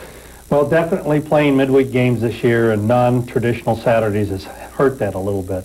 I hear that, and I would love to get that changed. We don't have as much leverage as we would like to have on it, but I'm going to go back to Bristol, Connecticut and help our commissioner and several other ADs renegotiate our ESPN contract. And we're going to ask for less midweek games. We're going to ask if that doesn't happen because of the lack of leverage we have, that we get some subsidy to help make up for some of the losses, not only at the gate, but concessions and everything else that we're taking on with those midweek games. We're also We offered up having a triple-header championship for the CIF here in the Central Valley. They declined this year, but I think that's another thing that we can look forward to trying to accomplish in the next year or two to get that done to help alleviate some of that Friday night football and help the high schools out here in the Valley. So people who have complained about the Friday night games not being able to attend, maybe because of the time or because of the night, can now know that those are being addressed. We are trying to address them. They're not easy issues. We don't have total power over making them change. But if we can get on less in the midweek, if we can do some things for high school football at the end of the year with a championship, I think that helps mitigate it. All right, we'll be back with more after this. I got it. I got it. I got it. And you can get it too. True Bulldog fans know the best selection of authentic Bulldog merchandise is at the Bulldog Shop. For all your Red Wave needs, it's the Bulldog Shop. I got it. I got it. Don't miss out. Get yours now. Stop by the Bulldog Shop today or shop online at GoBulldogs.com. I got it at the Bulldog Shop. The Bulldog Shop, Peter and Barstow, across from all three stadiums. Welcome back. We're with Scott Johnson to talk about athletics and developments at the university. And I guess developments is the key word here. We're talking about facilities and improving things. And how is that progressing? What's on the drawing board? What can we expect in the coming years? Well, hopefully right after football, we're going to begin construction on our new football locker rooms and some offices and helping the soccer situation out as well. And then we're going to be building a new academic center as well. That's on the board. That's right around the corner. We're waiting for some final funding on that. We're getting some great cooperation on it. And then beyond that, I think, we have to look at the stadium expansion. We said we wouldn't go out and actively fundraise till the Save Mart Center was done. We're on the clock now for the Save Mart Center. We're within that 12-month period now. But we've got a plan. Things are cyclical here, and we have to be ready for it, ups and downs, and ready for the future. And I think that in stadium expansion, we would look at it in phases. We need a club area with a concourse, a new press box, and some new seating. Do we need 20,000 seats right now? Definitely not. But we could phase it to that in the next 5 to 10 years. And so we're going to look at that. We've begun talking to architects about that. We also need a new aquatics facility. We're looking at that. There's some things we have to build out in the softball stadium and the baseball stadium as well. We've just renovated the Wathan Tennis Center. And so there's some exciting things on the horizon. What role does the Bulldog Foundation play in all this? We're constantly looking for ways and new revenue streams, and the one constant is the Bulldog Foundation. They've been so good to us. I can't say enough about the Bulldog Foundation, but we're always looking for people who want to get involved in the Bulldog Foundation as well as our growth pattern here. I think they go hand in hand. They, for us to grow and expand, they have to grow and expand as well. That's a vital part of our program here. And I think that for us to be where we want to be in the future and be prepared for whether it's expansion of conferences or whether the BCS opens up an invite or wherever we want to go, we've got to be strong on our home base, and to do that, the Bulldog Foundation has to be an integral part. I think we want to get out in the valley more and expand our reach and do our fundraising more than just the Fresno-Clovis metropolitan area. Scott Johnson, Athletic Director at Fresno State, thank you very much. Thank you. Peace off. Your turn. Hey. Hold on. Guys, come on. You've been eating this stuff 6 nights in a row. I thought hell week was over. Let's go to Subway. Something hot, something fresh made. Anything but round and greasy. How about a hot, mouth-watering Dijon horseradish melt on Monterey cheddar cheese bread? Or a delicious hot sweet onion chicken teriyaki? Jim, thanks, man. Football season's back, and so are Subway's 32-ounce trivia cups. Upsize your fresh value meal and grab one today. Hi, I'm Stacy Johnson-Klein, your new women's basketball coach at Fresno State, inviting you to come be a part of a new era. Plan now to be a part of the excitement with Fresno State women's basketball as we plan to fill the gym this season. Season tickets are on sale now. Call 278-DOGS or go online at GoBulldogs.com to purchase your tickets today. Come be a part of the hottest action in town. We need you to join our effort as we build a national power here at Fresno State. On the WB's Big Sunday, after Gilmore Girls' beginnings, it's an all-new Charmed. Someone special returns. Ah, great. Daddy Dearest, an all-new Charmed. Then, guessing this isn't a good sign. He's coming now. It's not like the world's gonna end right this second. Wind of Fire, an all-new Angel after an all-new Charmed.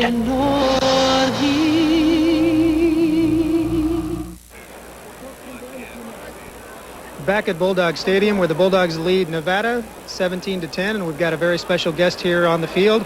At halftime, new men's basketball coach Ray Lopes, and it seems just like yesterday it was April and you were taking the job, but we're less than 2 weeks away from starting the season.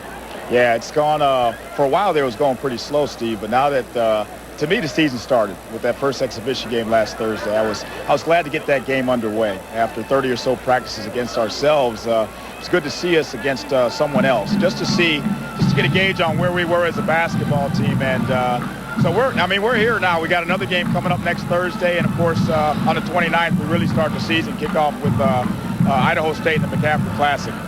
I know your first year as a head coach, you're excited about a lot of different things, but I know you're especially excited about your recruiting class. Yes, absolutely. The class I brought in last year I thought was a good class. When you look at our exhibition game last Thursday, Jonathan Woods is a new kid to the program, and he goes out and hits 22 points on, I think, 10 for 12 from the floor. And that's what John can do. He's a good offensive player. And Rolando Todd, this is Rolando Todd's first year at the point guard in about 10 years. And although he had 7 turnovers, the more impressive thing was he had 10 assists in his first Division I basketball game. So kids, Ronaldo Major came off the bench and did a nice job, and Terry Pettis is going to be a factor this year. But so far we've signed 2 kids in this year's recruiting class, and I'm excited about.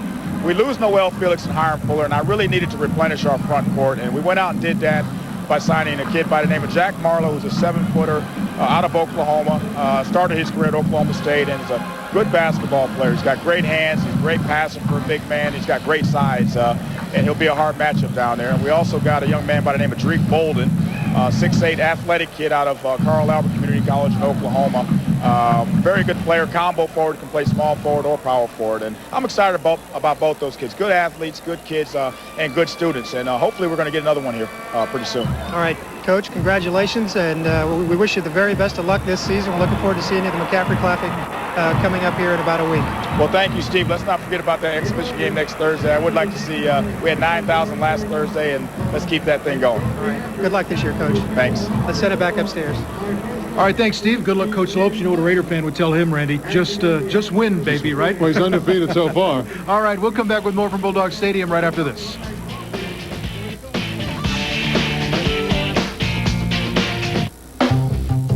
At Woolco, we are really into business systems. By offering the world's best products and supporting them with the world's best people, we're creating the office of the future. And it's a pretty amazing place. Woolco, California's #1 dealer of Toshiba copiers, fax machines, and digital imaging systems. Visit us at woolco.com for the office nearest you. When the sun sets early and it's dark outside, it's time for the WB's Big Sunday. Come on in. Come on in. Come on in. Prime time kicks in 2 hours early. It all starts with Easy View Smallville and Everwood. Easy View makes it easy for you. Miss out on the new episodes of Smallville and Everwood? Now catch them on Sundays. Come on in. Come on in. Come on in. TV's fine. The WB's Easy View. Sunday afternoon at 5 on WB 59. Welcome back to Bulldog Stadium. Now it's time to send it down to Steve Weekland with head coach Pat Hill. Hey, Coach, that drive right there at the end of the first half, that's got to be a big boost for you heading into halftime. That was really a big boost, and I think it showed the conditioning level of our team compared to theirs. And we talked about it at halftime. We have not had a great second half yet this year. We've got to make a commitment to finish this game. We've got a great crowd. It's the last game in this stadium for these seniors, and we got to finish this game strong. This is a very good Nevada team and veteran team. We just got to go finish this thing in the second half. What are the keys to finishing in the second half? What are the keys to finishing in the second half? Being able to run the football and winning some of the one-on-one matchups on the perimeter. Our pass protection has got to improve a little bit. And on defense, they've only gotten the one big play against us the whole game, the one throw down the far sideline to Flowers. But other than that, I think our defense has played well. Kicking game is very stable. So right now, we gotta control the football and try to kill their will here in the second half, which is going to be a tough thing to do. But that drive at the end of the half meant a lot to our team, and I think it had some, hopefully, effect on their team. All right, good luck in the second half. Guys, check with Miguel Rueda, athletic trainer at Fresno State. Bulldogs are in great shape coming into the second half of this one. That may be some of the best news of all. Thank you, Steve Weekland, along with head coach Pat Hill. Let's talk a little bit about what happened in the first half, Randy. I thought it was a good game for Fresno State. When you compare the numbers of the quarterbacks, you hardly know which quarterback was the senior and which was the redshirt freshman. Yeah, well, Paul's a solid player, and he's almost not a freshman anymore. We're deep into the season, so Paul Pinegar, this is the ninth game that he started already, so he's really almost into his sophomore year, and he was very impressive. By the way, that's as relaxed as I've ever seen Pat Hill at halftime. That's a good sign. Let's take a look at some of the highlights from the first half of this ball game. A big play with a local player involved. Yeah, Flowers going by D. Mesa for 52 yards, which ends up setting up the touchdown. Sanders rides him out of bounds, but a couple plays later, Matt Milton able to take it in. Fresno State got the ground game going throughout most of the half, and Bryson Sumlin came in after Rodney Davis put the ball on the ground, and Sumlin looked very impressive. That was a great run there. He carried the ball 9 times. Rodney Davis carried it 9 times. Then Sumlin finished off the drive. He wasn't going to be denied. That was the Bryson Sumlin drive, and he took it into the end zone for the touchdown. His second touchdown of the season, then the big play to close out the first half. Yeah, Marquez Davis, it's a 17-yard strike. Great catch. Deep into the back of the end zone in the corner, and he got that left foot down, dragging it in on a perfect strike from Take Paul a look Pinegar. at the first half stats brought to you by Enterprise Rent-A-Car. Pick Enterprise will pick you up. Call 1-800-RENT-A-CAR. I always think that the team that rushes the football best is going to win the game. You can see the passing stats are a deadlock. And you see that the Bulldogs, with the two-headed monster of Sumlin and Rodney Davis, are running it better than Matt Milton. That's your barometer. Whoever runs the football better wins the football game. Fresno State finished off the first half with a score, took the momentum in. You like the fact that the Bulldogs are going to get the ball to start the second half? I like the fact that they're running the football better than Nevada at this point. I think that's the critical stat in the game. If that trend continues, yeah, obviously it's good to have the football because you have a better chance to score. Okay, Fresno State to try to finish off this game, and we talked all about the second half problems the Bulldogs have experienced in the past. Hopefully they'll be able to put those behind them and get together with a big second half tonight.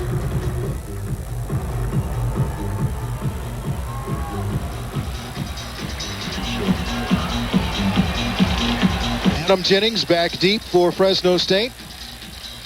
He'll receive the kickoff, start the second half. With Fresno State leading 17-10. You got to win this game to keep alive your hopes, especially if you're Nevada, because next week you got to play Boise State, and that's not going to be easy. Kick is taken by Jennings inside of his 5. Looking for an opening, finds it, gets it out across the 25 to about the 28, 29-yard line. Taken down by Hardiman.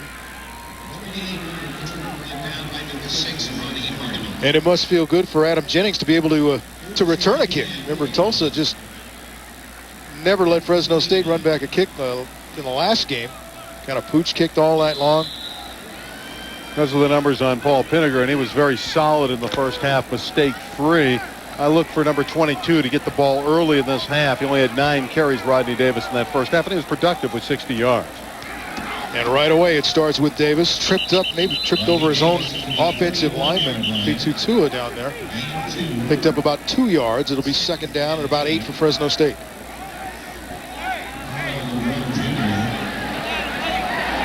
Yeah, sometimes those big guys just can't get out of the way. They're so big. I mean, there's a guy in Tua that's 325 pounds. So, it's sometimes tough for him to get out of the way of his running back.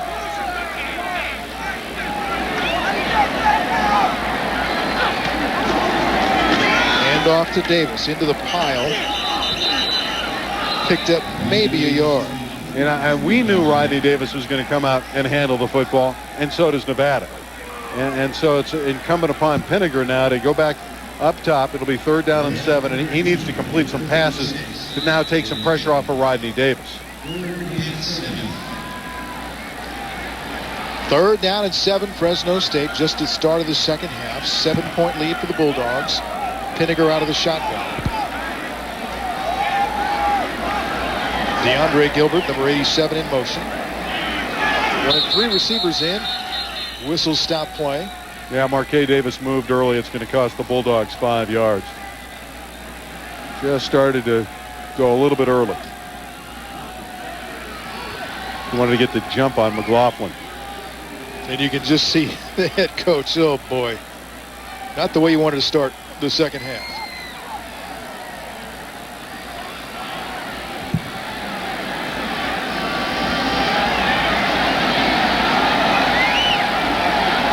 So instead of 3rd and 7, it's 3rd and 12.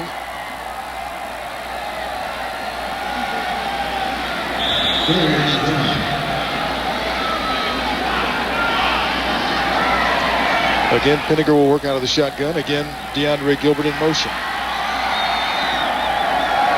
Deep drop. Buys himself a little time. Steps up. Pass intercepted. Picked off. Keone Kyle with the interception. The first mistake that Paul Pinegar has made tonight. Yeah, working against the nickel defense. He's trying to go on that cross over the middle to Marquez Davis, and Kyle made a very good break on the ball. Right there, boom, he just got there, and he was reading Paul Pinegar all along.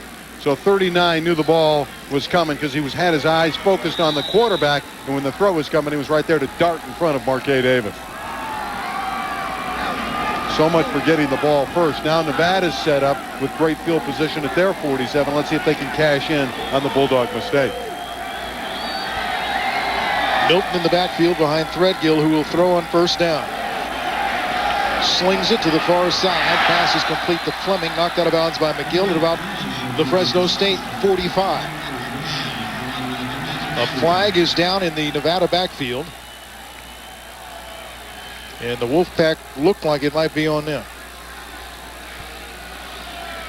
And it is. So wipe out an 8-yard gain. The penalty will back them up.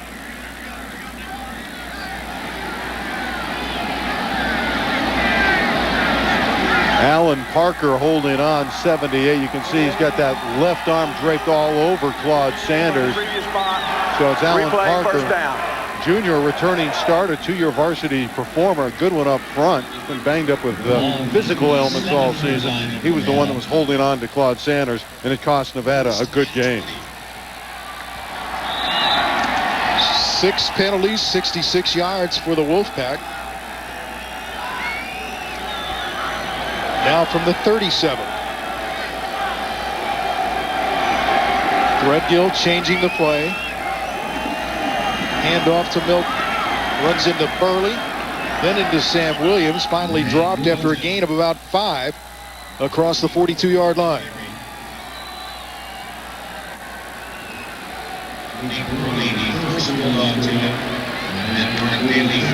For the most part, it's been a very quiet crowd tonight, Randy. Yeah, pretty much. They got into it a little bit at the end of the half when the Bulldogs drove and Marquez Davis made that spectacular catch in the corner of the end zone. But you're right. And I'll tell you who's been into it has been the rush defense of Fresno State, limiting Matt Milton to just 30 yards. They've bottled him up. Fans here kind of waiting for something big to happen. Threadgill. Picked off Cameron Worrell. 4th interception, and he has blockers. 35, 25, 15. He'll go. Touchdown, Fresno State. Is that a big enough play for you? The fans like that.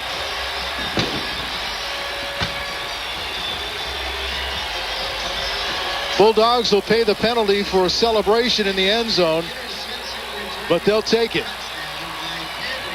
Cameron Worrell with his team-leading 4th interception of the season, and he takes this one all the way.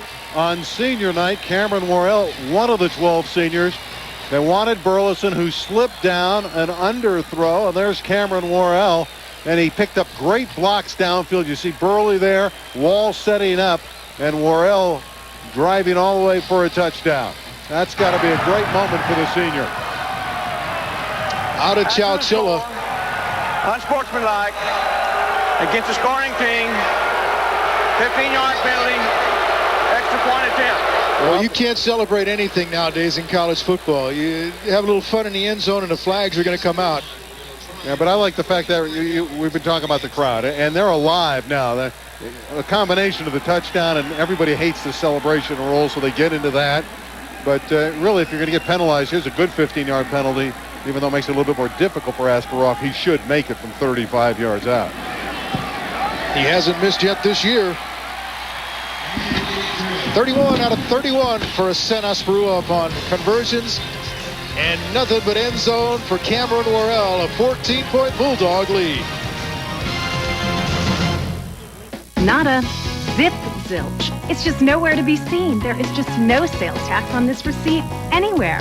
Plus, look at this.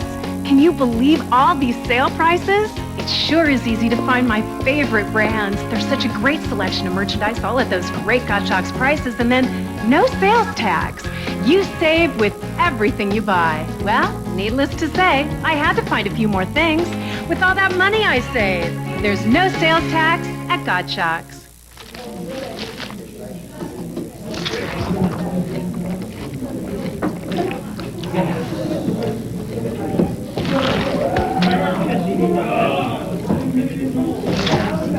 The double chili burger from Carl's Jr. If you don't want chili fries with it, too bad. You get them anyway. The Carl's new double chili burger. If it doesn't get all over the place, it doesn't belong in your face. You've never seen anything like it. You'll only believe it when you witness it for free, as the visionary Dr. Andrew Maxwell of Fogg, Maxwell and Lanier explains a LASIK eye surgery, then corrects the sight of a live, willing patient right before your eyes. You'll thrill, you'll gasp, and wonder why you ever feared LASIK. Come see for yourself. Call Fogg, Maxwell and Lanier Eye Care for reservations or a free consultation, and get ready to believe your eyes. Fans, take care of all your Bulldog fan needs and stop by the Bulldog Shop, the official apparel store for Fresno State Athletics. The Bulldog Shop has the latest in officially licensed merchandise for every Bulldog fan.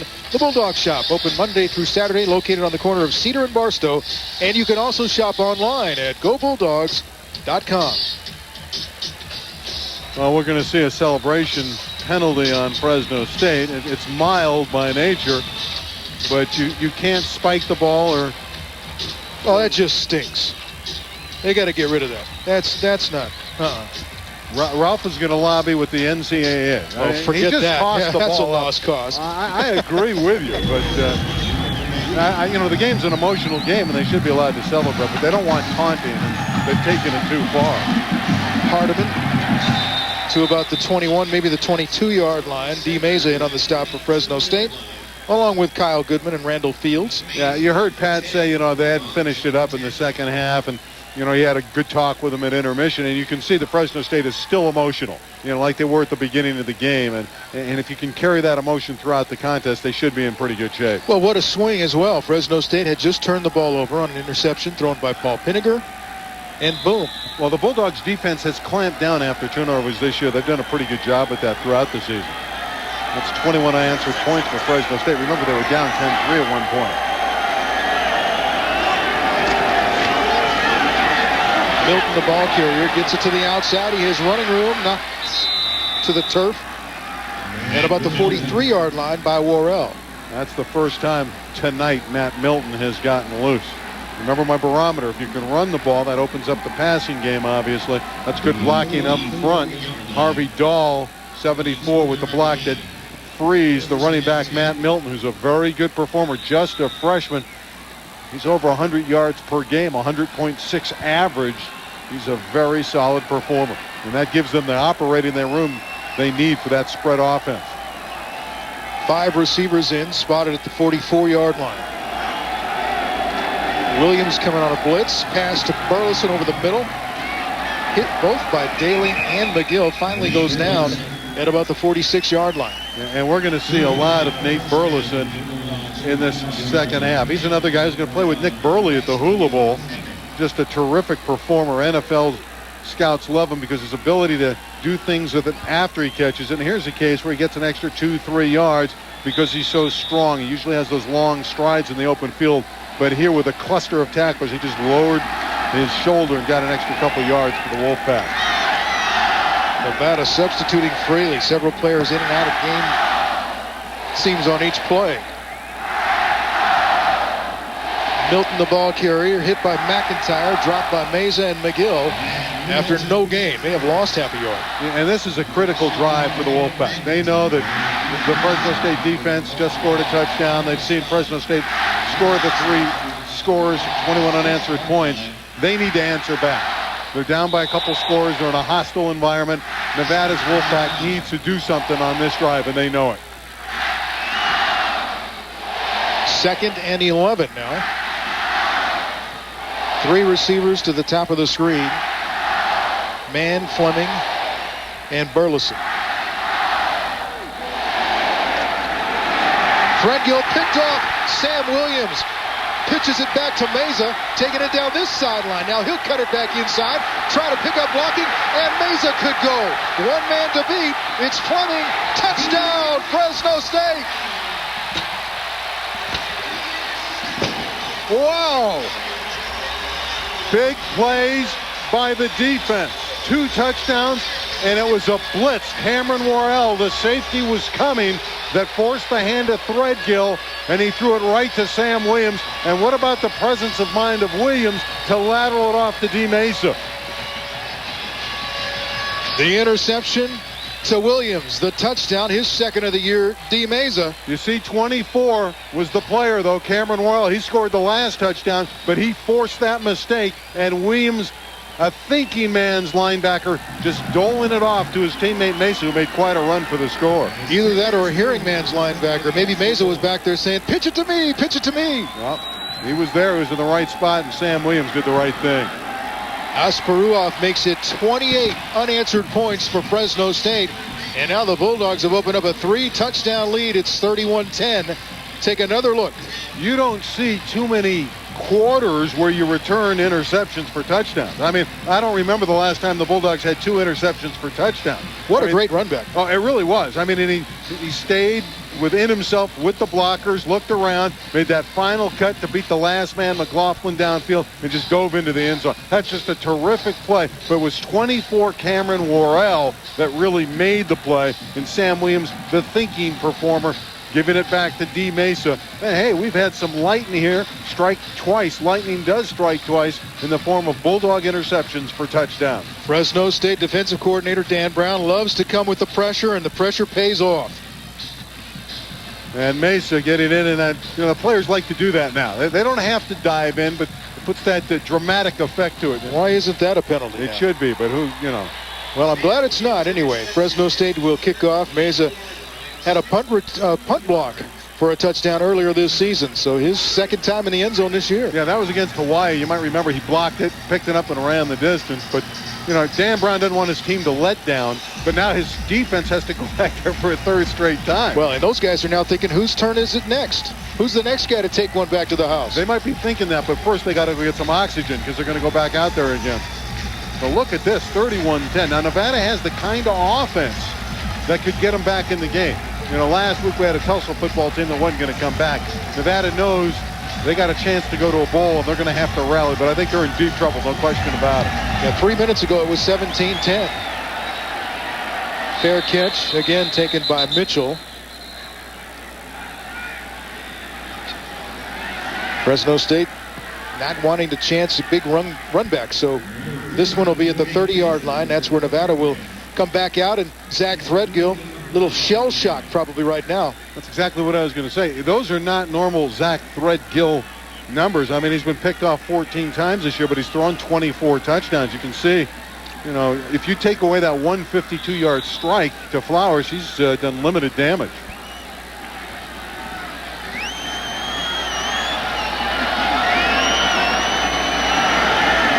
Milton, the ball carrier, across the 30 to the 32-yard line. Stopped by Sam Williams. Cameron Worrell getting up from the bottom of the pile. DeMario Reynaud also in on the stop. What a quarter this has been for Cameron Worrell. I mean, number 24 of Fresno State is all over the place. He had the interception. He had the blitz that forced the next interception. I mean, this is, we were talking about highlight films of the Marquette Davis catch. But for Cameron Worrell, the first 5 minutes and 15 seconds of this 3rd quarter has been unbelievable. Great illustration of senior leadership. There's a guy playing on emotion and picking everybody else on his team up. Milton, the ball carrier, as Threadgill falls down. And guess who made the tackle? Cameron Worrell. I mean, this guy is playing an unbelievable football game, and what I like about it, here's a guy that a long time ago was a walk-on, okay? Wasn't given a scholarship, had to earn a scholarship, worked hard, left the program, came back, and Cameron Worrell on his final night at Bulldog Stadium is making quite a statement. These are scores from around the WAC on the Quick Science Score Ticker. Oh, actually, the first one was from the WAC. Washington did at Oregon. Hawaii already bowl bound with a win over Rice and in Houston. San Jose State with the victory over Tulsa. Boise State also bowl bound, eliminating Louisiana Tech. You know, the last time the Bulldogs returned an interception for a touchdown, we were there. It was in San Jose in 2000. Lawrence Deck intercepted a ball against the Spartans and returned it 49 yards for a touchdown. So it's been a couple years, and that's a nice little billboard for us because we're going to San Jose next week. Remember that play by Lawrence Deck? Oh, absolutely. No, Bulldogs have always been good when they had the lead under Pat Hill at halftime. They're like 33-5. But you know, what is such a great sign is how explosive they've been here defensively in the third quarter, making plays. And again, you got to look to Cameron Worrell, who's just been incredible in this third quarter. And under Pat Hill, 7 straight victories in the month of November, 9 of the last 10. Down on the bench, Pat Hill went over and said something to Garrett McIntyre, who was being tended to by training staff. Big number 71 looks like he might be out of this game. Injuries to the defensive front is just something they cannot afford. They're thin in that department anyway. And Garrett McIntyre, and we talked about it earlier, has been a real plus. Freshman has been a pleasant surprise, a walk-on for the Bulldogs. Trainers are putting ice on something, but are blocked out from behind. Milton has the first down, then he's met by Worrell across the 45 to the 46-yard line. And it's, as they go back to the bench, it looks like McIntyre's right knee, or yeah, it looks like the right knee, doesn't it? Has the knee propped up on the bench, having ice applied now. So we can assume he's through for the night, and hopefully it's not more than that. You can see him shaking his head, a disappointed Garrett McIntyre. Good news here for the Wolfpack. If there's a positive note, Matt Milton's running the ball better. And this is all to try to relieve pressure on Zach Threadgill. And the Bulldogs have really pursued the quarterback of Nevada, and they have forced him into turnovers. And my number one thing at the beginning of the program was pressure the quarterback. And that's exactly what the Bulldogs have done tonight. Jason Stewart with the tackle on the last play after a gain of 2 by Milton. Second down, and scoreboard says 9. We'll say 9 as well. 18 carries, 69 yards now for Milton. Threadgill, again pressured, thrown to the sideline. The pass is complete. And Flowers went down to the turf to get it. To be another first down inside the 35 at the 34-yard line of Fresno State. This time Nevada beats the blitz, coming off the corner, James Sanders, 23. But that time protection held up. And when you can block that blitz, you're going to have numbers in the secondary, and Flowers was wide open. He's an attractive-looking receiver, isn't he? Just a freshman out of Tulare Union High School. And if you're Nevada, the encouraging thing is there's still a lot of football to be played midway through the third quarter. And they have quick strike capability, and I had mentioned that earlier. And there's movement that is capable of scoring a lot of points. And you're right, the left side of the offensive line is going to cost the Wolfpack 5. Bill Lynch, the tight end, started off early. That'll be 5 yards against Nevada. Dead ball.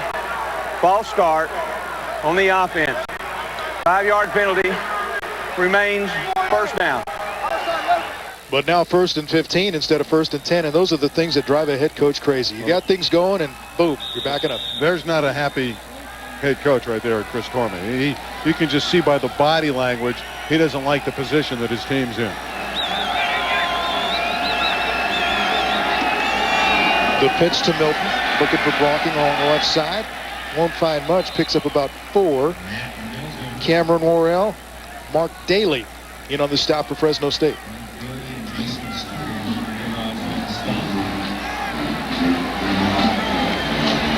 There's Cameron Worrell, and he's been the man of the hour. Talking it up to his teammates back there. Well, they better listen after the show he's put on. Well, they're going to put everyone on the flanks. No question that Zach's going to throw the football. Sam Williams, number 40, is coming on the blitz. He's picked up. Pass over the middle. Goes to Burleson inside the 30 to about the 28.5-yard line. And that'll set up a third down play. We're going to isolate on this play with number 80, Burleson. This is a play they love, the slant over the middle with Nate Burleson. It's almost impossible to defend. It's about as well as you can defend it. Limited to a short gain of 7 yards. Bryce McGill there.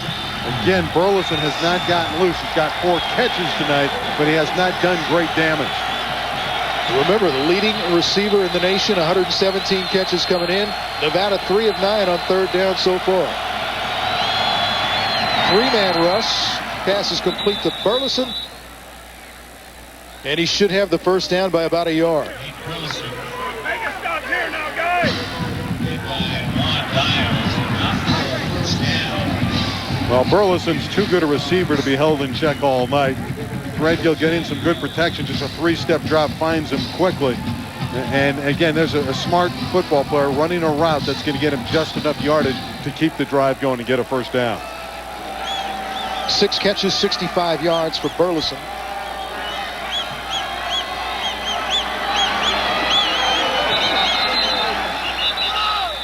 Play is halted.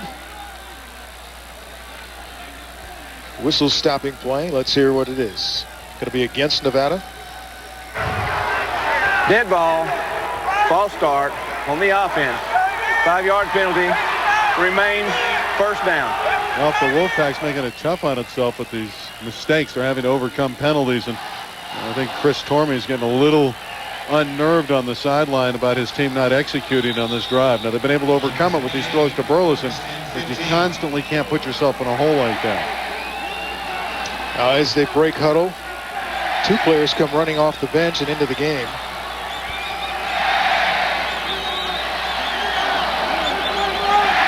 Threadgill to throw. Over the middle, throws it behind the intended receiver, Burleson, and incomplete. Bulldogs with 6 defensive backs. Only the 1 linebacker, Mark Daly, as the offense of the Wolfpack had 5 receivers on the field.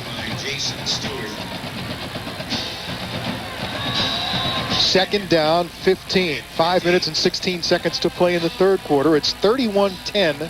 Fresno State with a lead. The Bulldogs with 28 unanswered points.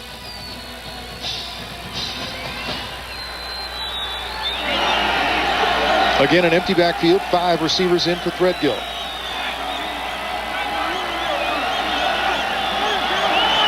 Bulldogs again come with pressure. Worrell is on the loose. The ball intended for Burleson. And the pass was hurried, incomplete. And Zach's mad because he had a touchdown with a decent throw. His man Burleson was wide open. Had beaten the cornerback along the near sideline, Renault, and had a certain touchdown with a decent throw. And it was just an overthrow. That's when Threadgill put the hands on the helmet knowing, oh my goodness, I just threw that one too far. I blew it. Now Nevada faces a 3rd and 15. Milton back in the backfield. Fresno State showing a 3-man front. Burley got off quickly. Pass to the corner. Knocked away and incomplete. Tyrone Culver. Great defensive coverage on Flowers. 4th down, Nevada. Yeah, you're right. The coverage was good. And Jason Stewart was good, too, because he was beating down on Zach Threadgill. 91, taking an inside bull rush, forcing the pass, and then the coverage downfield by Tyrone Culver was just too good. There was really nowhere for Flowers to go. The Bulldogs in that 2-man zone back there, the 2-deep zone, and now they're going to try the long field goal. So that's good defense by Fresno State again. Damon Fine from 45. This would match his longest out of the hold of Andy Heiser. Good snap. Not a good kick. A little bit to the right. Fresno State holds, takes over on offense with 5:01 to play in the third quarter. A big quarter so far for the Bulldogs as they open up a 21-point lead. Brewery Call Center, how can I help you? Hi. How do I know if this beer is fresh? One moment, please. How do we know if the beer is fresh?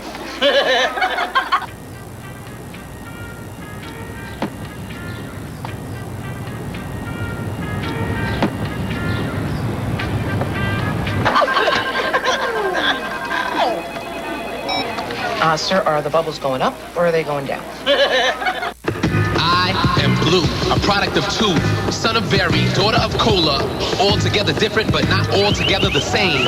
I am Blue, a fusion, no confusion. Berry is the star, Cola gets second billing. It's for anyone, but it's not for everyone. It's time for change. Tick tock, times have changed. Tick tock, drink to that. Yeah, drink to that. Pepsi Blue, a fusion of berries with a splash of cola. Pepsi Blue, it's a blue thing. Everybody's got a little Jeep adventure in them. Isn't it time you let yours out? Now during Jeep Adventure Days you can, because during this factory-authorized limited-time opportunity, you can get 0% APR financing for 60 months on Jeep Grand Cherokee and make no monthly payments for 90 days. Plus get our 770 powertrain limited warranty. No one else gives you all that. So hurry to your Jeep dealer and find the Jeep adventure in you. Check one out today. Tonight at 10, join Eric Alvarez and Allison Riddell with Dana Green on sports and George Mason with the weather for the KMPH 10 o'clock news. The Valley's only primetime newscast, only on your station, KMPH Fox 26. Fresno State takes over after the missed field goal. 5 minutes and a second left in the third quarter. Rodney Davis to about the 30-yard line. It'll be about a 2-yard gain. And now with a big lead, 21-point advantage for Fresno State. You want to establish the ground game and eat the clock up. And that's what good football teams can do to preserve leads. And I know Pat Hill, it's not really a smash-mouth style at this juncture, but you really want to establish the ground game and move the change via the ground. By the way, Matt Hill, the coach's son, caught a touchdown pass for Clovis West as the Golden Eagles won their playoff game over Clovis East on Thursday. And I hear Pat's got the inside advantage on the recruiting wars for his son. Second down, the fake handoff, little pressure. Pinegar going to have to take it, and a flag comes in the backfield. Maybe a penalty against Fresno State as Pinegar is dropped at the 32.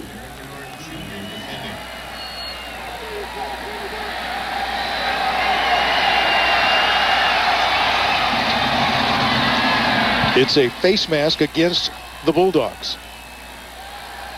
And it's a personal foul face mask. Well, so that's a big... You rarely see that against the offensive team. You're not allowed to grab the face mask if you play offense, but you don't really see that very often. It is a rarity if indeed that's the call. Hardly seems fair that it's the same penalty for grabbing a guy's face mask as it is for just tossing the football over your shoulder after a touchdown.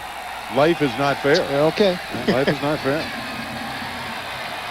I still like it, though. If you're going to get a 15-yard penalty, why not get it after you score a touchdown? That's the best time to get a 15-yard infraction. Yeah, there won't be any complaints about that in the postgame. Just me. You're complaining about the rule. Right. Yeah. It's a bad rule.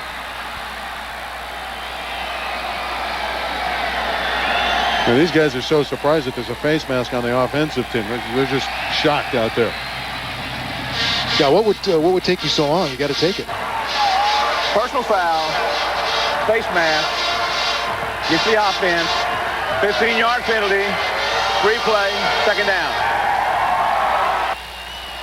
You don't see but a couple of those a year in college football or pro football for that matter. You just don't see a lot of face masks by the offensive team. Especially a flagrant one like that, where it's going to cost you 15 yards and you grab the defensive helmet and get it by that mask, that bar. Fresno State up by 21, but can't play like that's going to be enough. And I'm sure Pat Hill, when he talked about finishing the second half, wants to see more points on the board.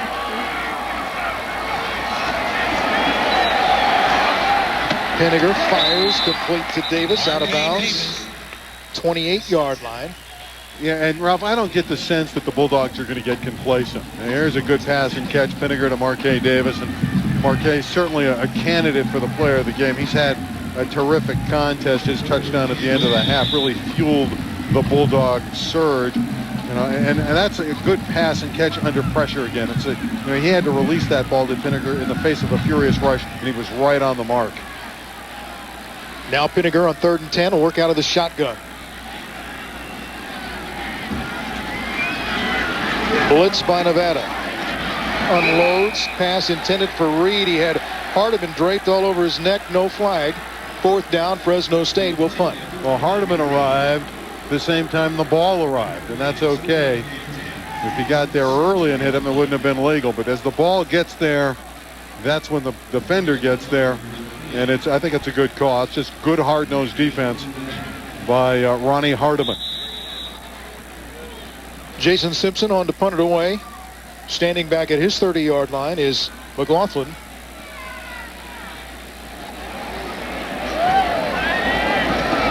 And Simpson can boom one here. McLaughlin inside the 30, and he's taken down at about the 23-yard line by Therian Fontenot. Bulldogs' fastest player. He runs a 4.340. You could see the great speed by the reserve tailback, Therian Fontenot. And you're just holding your breath because you're measuring that halo, Is he going to break that halo? Well, like in the NFL, they use a Sharpie. Maybe here they'll use a ruler for the halo rule. Fontenot with a great individual play. Bulldogs with a 31-10 lead. Your turn. Hey. Hold on. Guys, come on. You've been eating this stuff 6 nights in a row. I thought hell week was over. Let's go to Subway. Something hot, something fresh made. Anything but round and greasy. How about a hot, mouth-watering Dijon horseradish melt on Monterey cheddar cheese bread? Or a delicious hot sweet onion chicken teriyaki? Jim, thanks, man. Football season's back, and so are Subway's 32-ounce trivia cups. Upsize your fresh value meal and grab one today.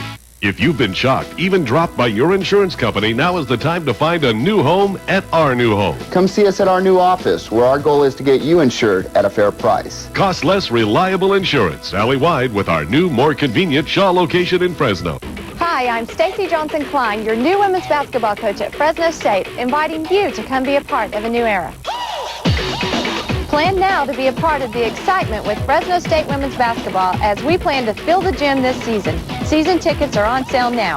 Call 278-DOGS or go online at gobulldogs.com to purchase your tickets today.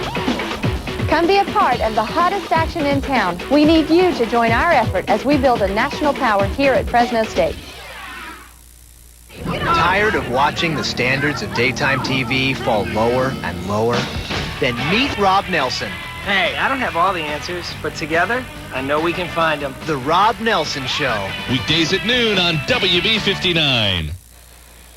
For game tickets, officially licensed merchandise, online auctions, and the latest news and information on what's going on in the world of the Red Wave, log on to gobulldogs.com, the official website of Fresno State Athletics.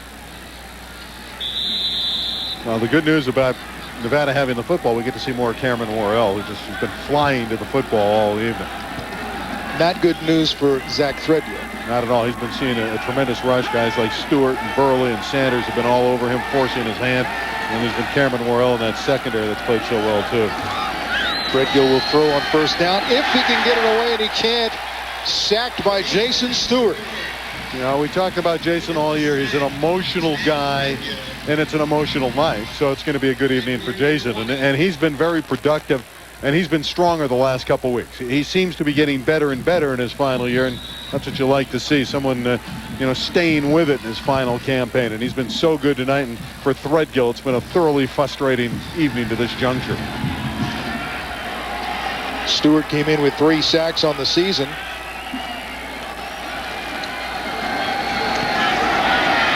Milton to the 25. Runs into guess who? Stewart, along with Claude Sanders there.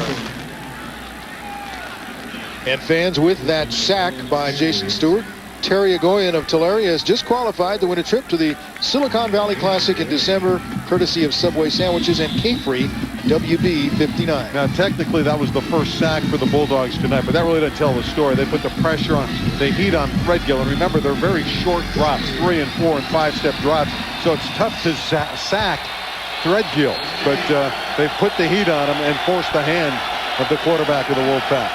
3-man front for Fresno State on 3rd down.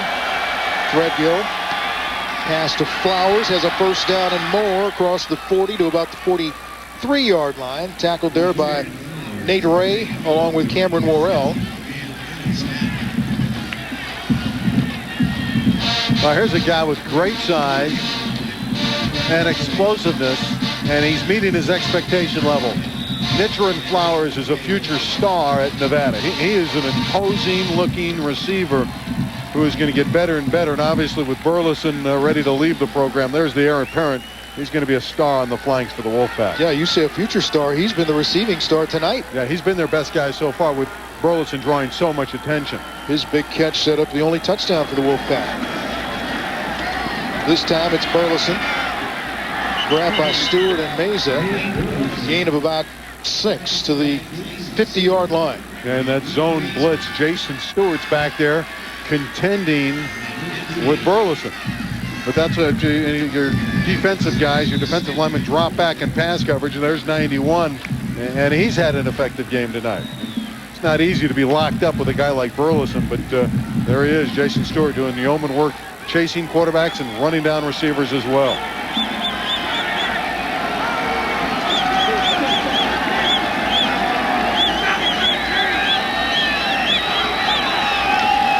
Milton slicks on 2nd down. He'll lose probably 2 back to the 48.5 yard line. And again, my tale of the tape is how you run the football.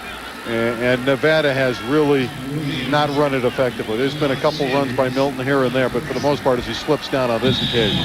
Matt Milton and the offense not able to establish a ground game. Remember, he's a 1,000-yard rusher, and he has just not been able to get it done tonight for Chris Dorman. 3rd down. 3rd and 5 for the Wolfpack.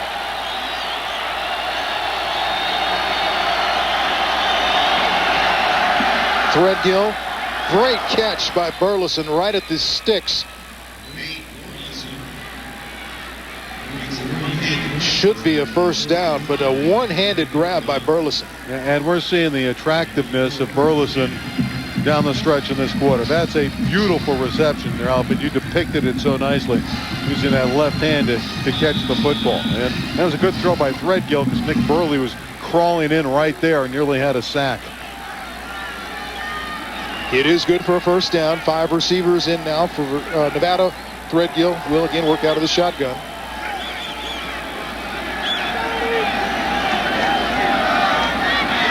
Pass for Carter, knocked out of bounds at the 40-yard line.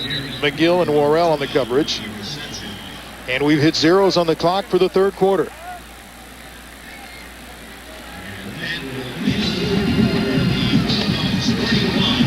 We've played 3 at Bulldog Stadium, and so far it's been all Fresno State. 31-10. We'll be back for the 4th after this. Variety is the spice of life? Then you'll want to live it up at Table Mountain's all-new, all-you-can-eat Mountain Feast. Enjoy our seafood extravaganza every Wednesday. On alternating Tuesdays, try our Asian buffet or our Mexican fiesta, American favorites too. Plus, don't forget our delicious Sunday brunch. It's full-service buffet-style dining, now open 7 days a week. So bring yourself and your appetite to the all-new Mountain Feast, only at Table Mountain. Imagine a business relationship with someone who shares your vision, your drive for success. A business relationship with someone who accepts your challenges and helps take you to new heights. An advocate and source of knowledge. The kind of business relationship you'd have with Comerica Bank, offering experience and expertise that no other business bank can. With fast, flexible solutions and a staunch belief that you're the priority. Because at Comerica Bank, we listen, we understand, we make it work.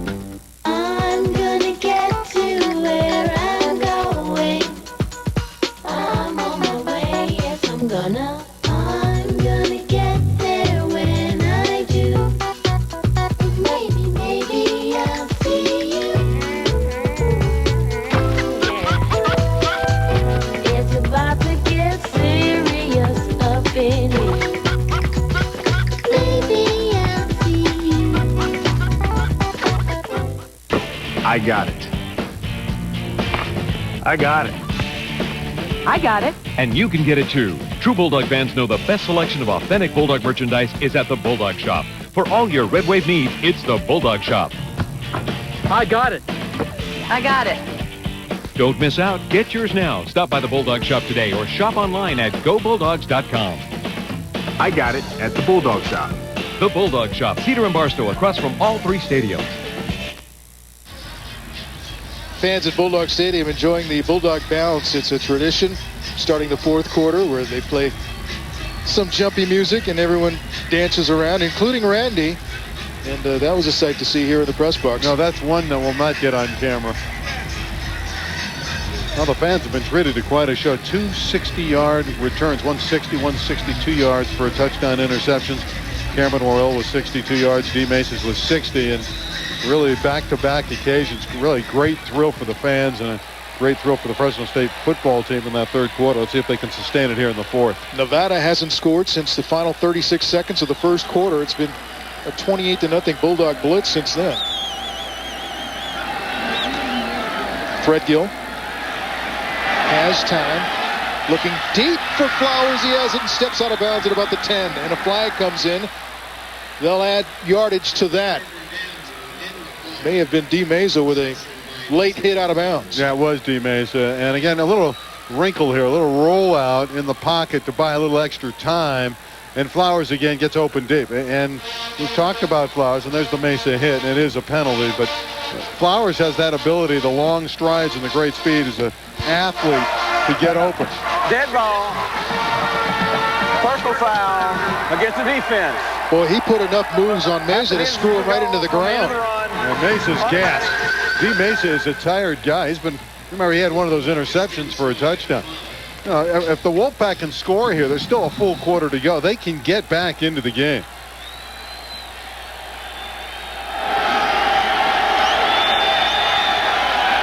Threadgill over 200 yards passing now, 220. The pitch, and it's a reverse. Burleson coming this way, and he's got numbers. He'll walk into the end zone. Touchdown, Nevada. And we talked about it at the top of the show. They'll run reverses with Burleson. They'll run fly sweeps with him. They'll run the screens with him, and that's the first time that they've run that reverse. And the Bulldogs with the flow going one way with Milton running to the right and the pitch back to Burleson. And once they executed that pitch correctly, it was Katie by the door. No one was going to get to Nate Burleson. He's pretty good, isn't he? He is. His 10th touchdown of the season. Damon Fine on to attempt the extra point.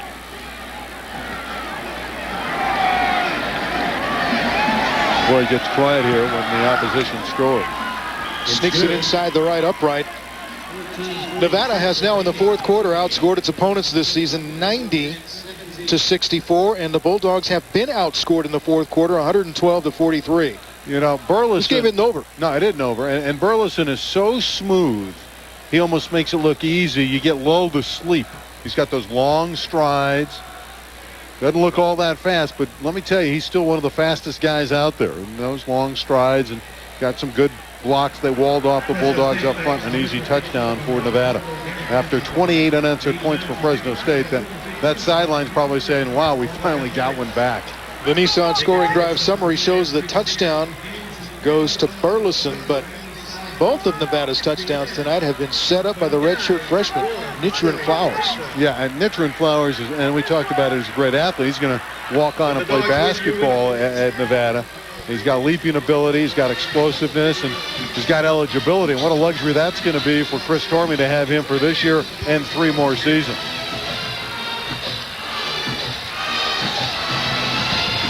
Fans standing now for the kickoff.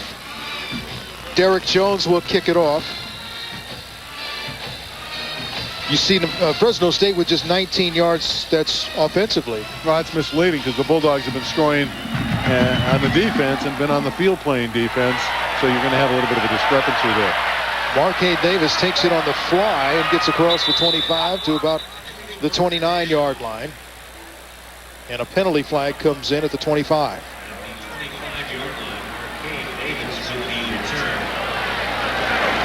Holding Fresno State. And now you get a momentum swing back the other way. And the Bulldogs can't back off. This is like a playoff game, and you had 2 touchdowns. This game isn't over. Pat Hill. Holding on the return team. 10-yard penalty from the spot of the foul. First down. Come on, all! Take a look at the third quarter stats brought to you by Enterprise Rent-A-Car. Dominated, or actually favored by Nevada, but the 2 turnovers key. 2 touchdowns for Fresno State on the interceptions. The stats brought to you by Enterprise Rent-A-Car. Pick Enterprise, we'll pick you up. Call 1-800-RENT-A-CAR. Pinegar wanted to throw it. It looked like Marquez Davis, and Davis kind of pulled up. He was breaking open around the 40. Well, there was nothing there, so Paul did the wise thing and just threw it out of bounds. But again, you sense that Nevada is stiffening, and they feel like they can get right back in the hunt. You don't want to celebrate too early. Still 14.5 minutes to play. Fresno State leads by 2 touchdowns. And now a whistle. And we're going to have a timeout. Nevada, which burned 3 in the first quarter of the first half, has now used 2 of its timeouts in the second half. We'll step aside with Fresno State leading at 31-17. Fresno State football is brought to you by Herwalt Motors Mercedes-Benz Center. Value unlike any other. By Comerica Bank. We listen, we understand, we make it work. In the Fig Garden Financial Center. And by Lithia Motors. We're driving America. Hi. How do you know that beer's fresh? It's it's on the bottle. Can you show me, please? Because I Sure. looked and take a look right there. It's Oh, those are the ingredients. Oh, really? Can you show me again? Well, because it's sorry about that right there. The UPC code? Right. That's just the But name of the then you bottle. come to the. There we go. See it right there? No, I know. It's all good. Oh, yeah? Yeah. Well, thanks for coming in.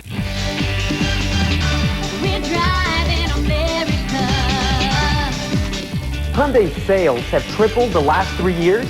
Yes. Is that because of the Hyundai Advantage, America's best warranty? Yes. Because of quality and price. Like the new Hyundai SUV, the Santa Fe? Yes. Bottom line is, dollar for dollar, Hyundai offers more. We're driving America. Yes. Right now. Join Terry, Howie, and JB tomorrow morning at 9 for Fox NFL Sunday. Then at 1, the San Francisco 49ers travel to battle the San Diego Chargers. It's a fun day of football on KMPH Fox 20.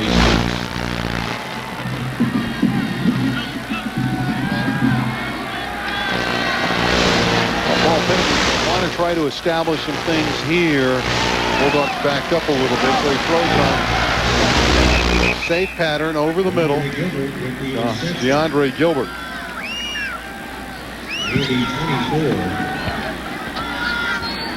Take a look at that again, and short drop, similar to the Nevada offense there with the 3-step drop and getting it to DeAndre Gilbert, bringing up a 3rd down and short. And here's a situation, Ralph, where you want to pick it up, you want to get the ball carriers, Rodney Davis, get that 1st down and keep the stick moving.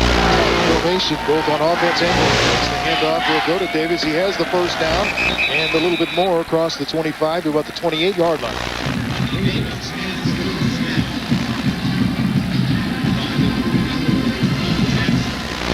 So that will allow the Bulldogs to take a little more time off the clock. Still can't get over the fact that Nevada has had such problems with timeouts. Yeah, and that's just bad clock management. They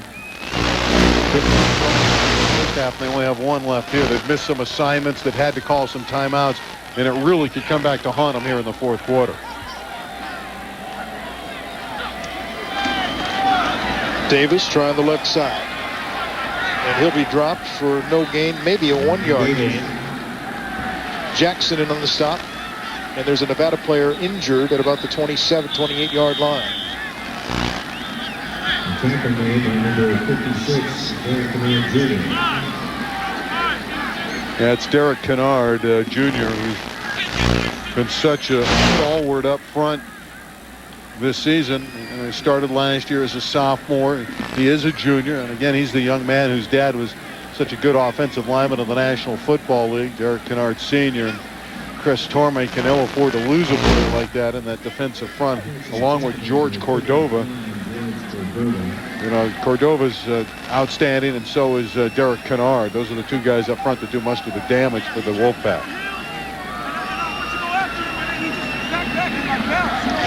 Looks like the left arm, left shoulder, maybe elbow area. Take a look at number 56, who takes the hit. What's going to happen? You got all those linemen, all those bodies. A lot of times you'll see them roll up their leg and hurt their legs, but this was up higher and might have hurt his shoulder. But he's going to come off. That's a good sign that he's walking off under his own power. So I think you're right, Ralph. It was in the upper body. Maybe his left arm. Could be a stinger. You know, it's tough with all those big bodies colliding inside, but that's a good football player there in Derek Kennard.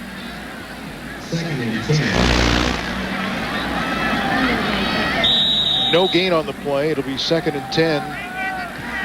P.J. Hoper is in the ball game now to replace Kennard. He's number 96.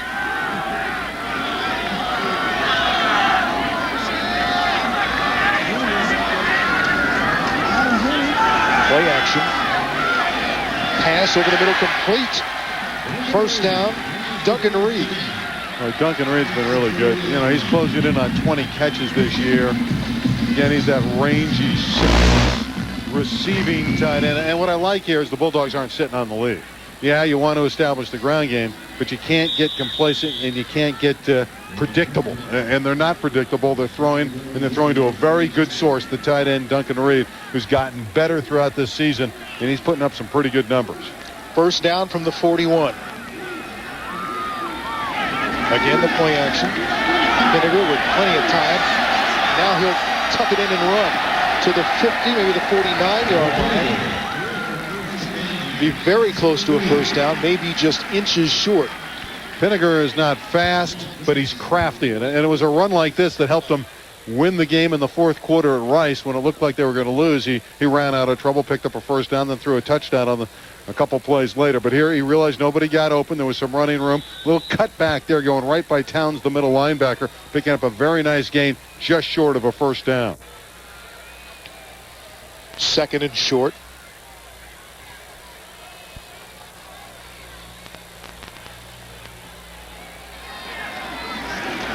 And a little play action. I like it.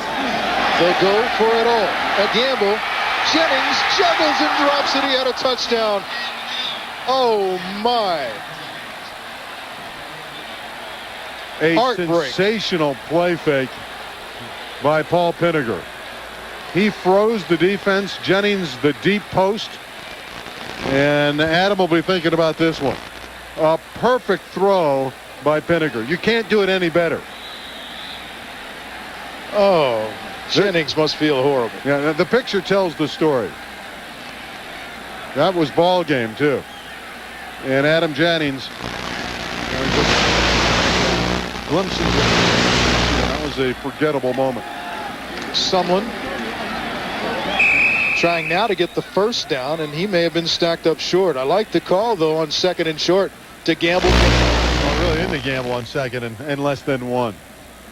And it should have been a touchdown. It was the right call, and you know that Adam is not happy, but he's getting consoled on the sideline, and that's great. That's what coaches are supposed to do.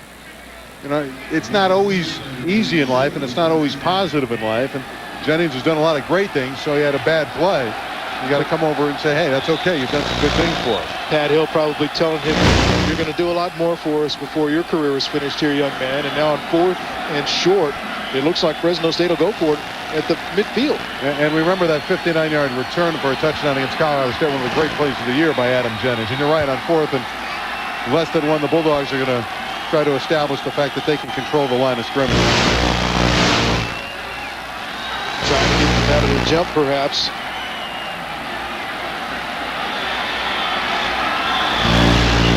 And that was exactly what it was. Fans hate that, you know. You can hear the booing. They want, of course, fans always want you to go for it.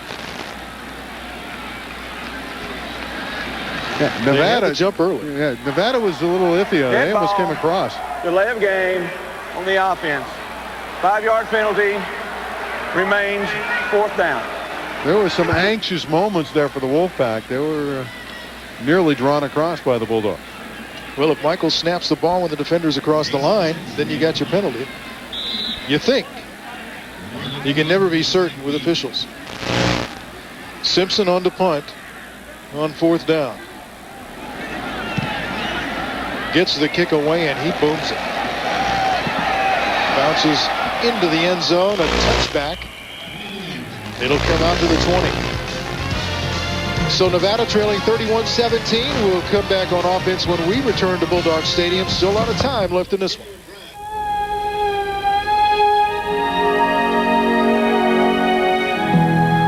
Sometimes I need quiet.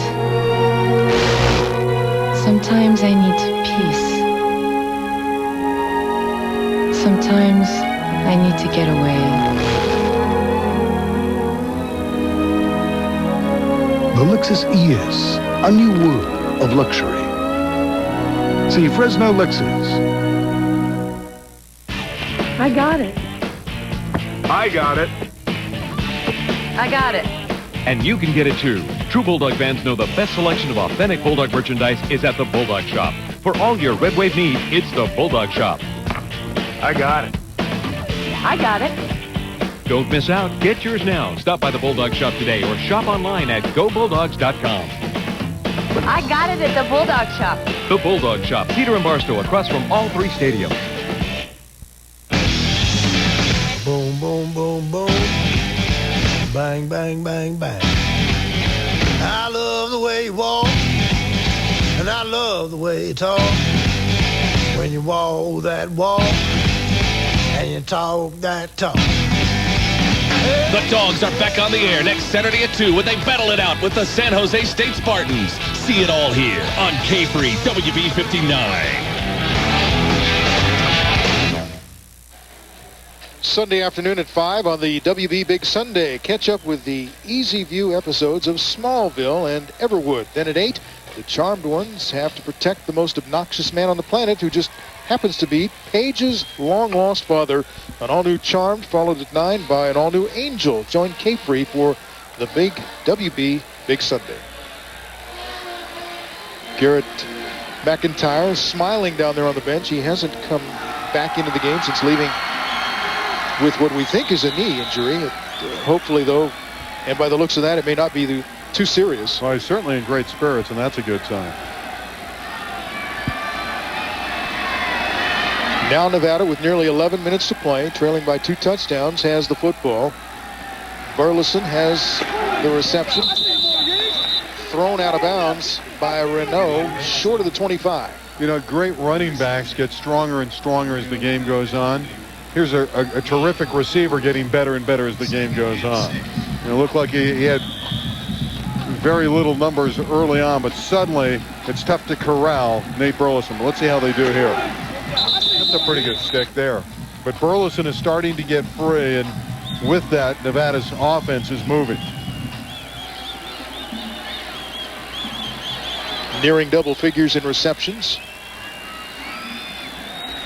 Threadgill hit as he unloads, and the ball floats into the air and harmlessly to the turf, incomplete. Williams and Stewart putting the pressure on the quarterback. Yeah, and both of those guys, there's 2 more seniors who have had tremendous games tonight. It's Sam Williams, number 40, applying the real heat. And he's been around Threadgill most of the night. 40 nearly forced another turnover. Remember, he got the interception and then the lateral earlier in the game to Mesa in the 3rd quarter for a touchdown. They hurried the quarterback, Threadgill, 11 times, have 8 hits and 1 sack. The defense has done the job. 3rd and 6, and this is maybe the best game pressure-wise Fresno State's defense has had all season long. The pass to Burleson, and he has room. Look out, midfield. Nate Ray throws him out of bounds inside the 40-yard line. The perfect call for the all-out blitz. The screen, that little slip screen to Nate Burleson. And I said early on, they get the ball to him in a variety of ways. We've seen him score on a reverse. Now the screenplay set up beautifully, a wall of blockers, and Burleson takes off. And Nevada's right back in the football game. They're at the Fresno State 37 with a chance to score, and Nate Burleson is doing damage in the fourth quarter. Still 10.5 minutes to play, 10:36 to be exact. Now 10 catches, 127 catches this season. That's an average game for Nate Burleson. The average is double digits, over 11 catches again, close to 12 catches per contest.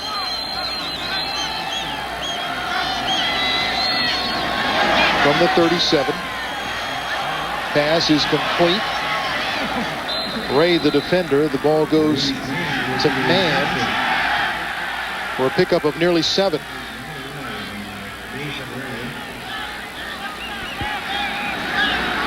And if Nate Ray had turned around, he may have had one.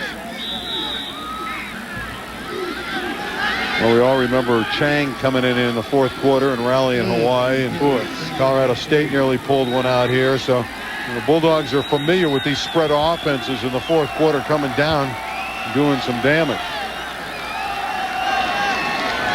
Threadgill, pressure, hit by Ray, gets the pass off, incomplete. Nate Ray leveled the quarterback. Yeah, he's going to be in a whirlpool after the game, some kind of jacuzzi, and he's got a... Threadgill has taken a beating as the quarterback tonight of the Wolfpack. And he has the uniform to prove it. A lot of grass stains on the back, not a good sign for a quarterback. Yeah. 270 yards. It sounds like he's having a great game, but he's had to work for those yards. Well, here's a big third down. Nevada does not want to be forced to go for it on fourth, obviously. From the 30. Handoff to Milton, gets across the 27 to the 25, and that will be good enough for a first down. Just inside the 25. Boy, and if Nevada puts it in the end zone here, we've got a 7-point game.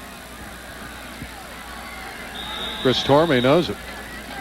His team has showed composure here when it looked like they were about done after those 2 interceptions returned for touchdown.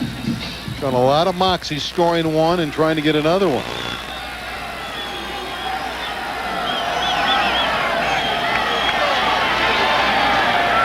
Threadgill, the pump fake. Now he's going to run, tuck it in. Jason Stewart drags him down at the 18, but that'll be a gain of about 6. After dodging a bullet when Adam Jennings dropped the sure touchdown pass, Nevada now taking it right back down the field. Right, and they're doing what they have to do, and this is bothers the defense more than anything. A nice pressure, and the quarterback, with everything breaking down, just scoots upfield and gets a good yardage, close to 7 yards on that scramble from Zach Threadgill. He's got an experienced guy. He's his 5th year in the program, a senior. Played behind David Neal the last couple years, and David Neal was a great football player, and Threadgill's really showcasing his skills in his final season. Played a lot of last year's game against the Bulldogs when Neal was knocked out with a concussion. Pressure, gets it away to Burleson. Got away from McGill and into the end zone. He broke 2 tackles. First McGill, then Worrell, 2 of the surest tacklers on the Fresno State defense, and look out now. Long strides and powerful. And the Nevada Wolfpack fans enjoyed that. And Burleson, again, it's a simple play. Just get it into a guy who can make plays for you, and he does. And you're right. You take it away from Worrell like that, and there's a dive into the end zone that was needed. That's the only way he was going to get there from there. And Nevada is right in the hunt. Down 8, the extra point coming. There's still 8:30 remaining. Their offense has scored 2 quick touchdowns in this fourth quarter. High snap, it goes to Fine. He fumbles it around. Now he's going to have to improvise. Gets the ball away. Incomplete. And it's an 8-point game. Boy, could that be a huge play. Yeah, you're not kidding, because now if Nevada gets a touchdown, they're going to be forced to go for 2 to get the tie. Burleson starting to take over. He has 2 touchdowns. It's an 8-point lead for Fresno State. 8.5 minutes to play. Nada. Zip. Zilch. It's just nowhere to be seen. There is just no sales tax on this receipt anywhere. Plus, look at this. Can you believe all these sale prices? It sure is easy to find my favorite brands. There's such a great selection of merchandise, all at those great Gottschalk's prices, and then no sales tax.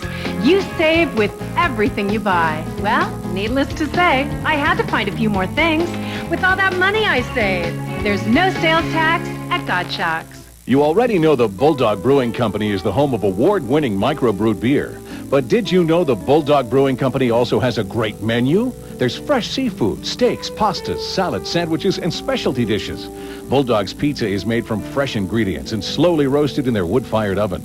The Bulldog Brewing Company is a great place to relax with family or friends, have lunch or dinner, get into the game on TV, or just kick back on the patio. Fresh beer brewed here. The Bulldog Brewing Company. Fresno.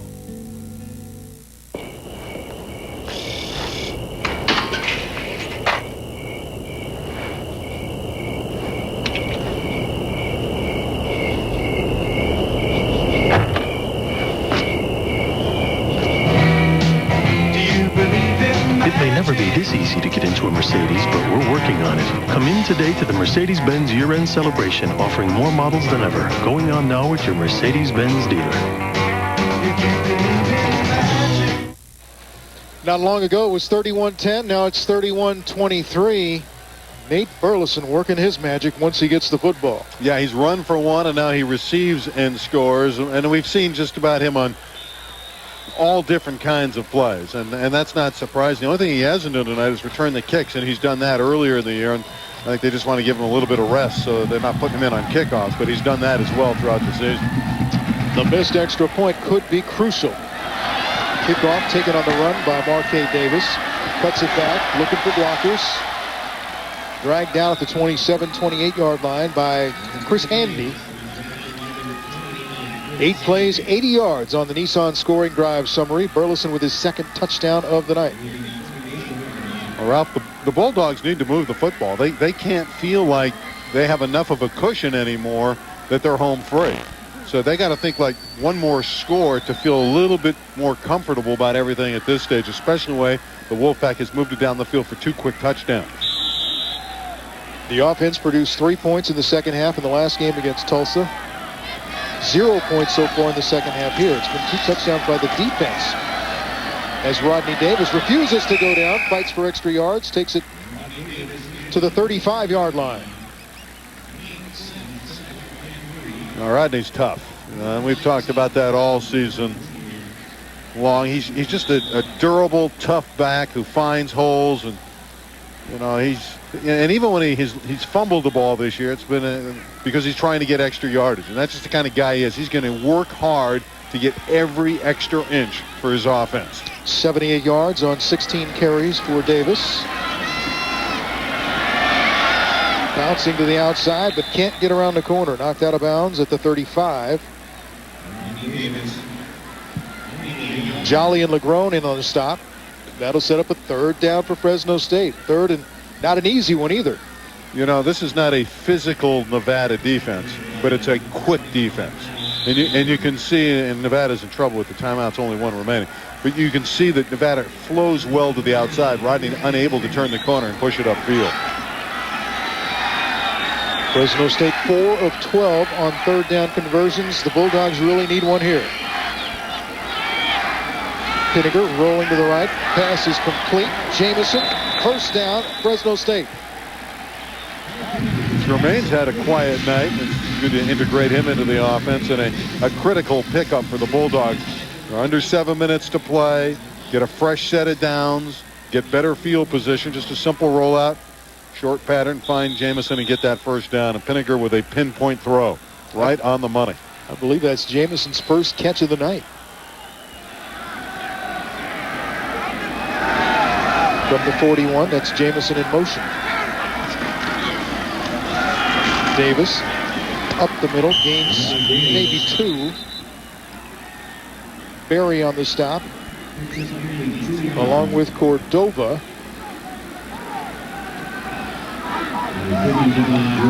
They'll spot it at the 43 as the clock continues to run. 6:20 now to play in the football game. The Wolfpack can ill afford to give Fresno State too many more 1st downs, or that clock is really going to become a factor. Again, they only have 1 timeout remaining.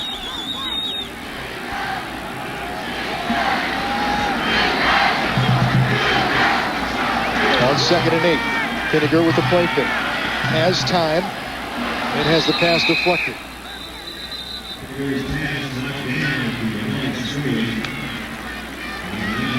Incomplete pass. Chris Berry.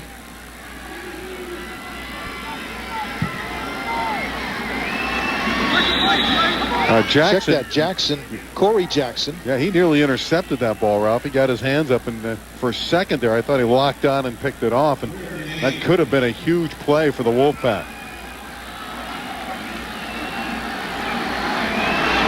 Another big 3rd down now for Fresno State. Pinegar over the middle of the tight end. A big play. Duncan Reed. 1st down. Fresno State. Duncan Reed with some big catches tonight. None any bigger than that one. Yeah, this is as big a 3rd down conversion as the Bulldogs have had all season. Perfect protection. Excellent throw. Find the seam in the zone. Duncan Reed takes the punishment, but he has a big 1st down. Fresno State now gets another fresh set of downs. Under 6 minutes to play, and they are moving the football into scoring territory, which could put this game out of reach.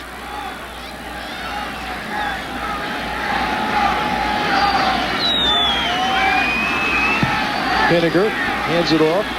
Davis just picking his way over the right side. That'll be about a 6-yard gain for Rodney Davis.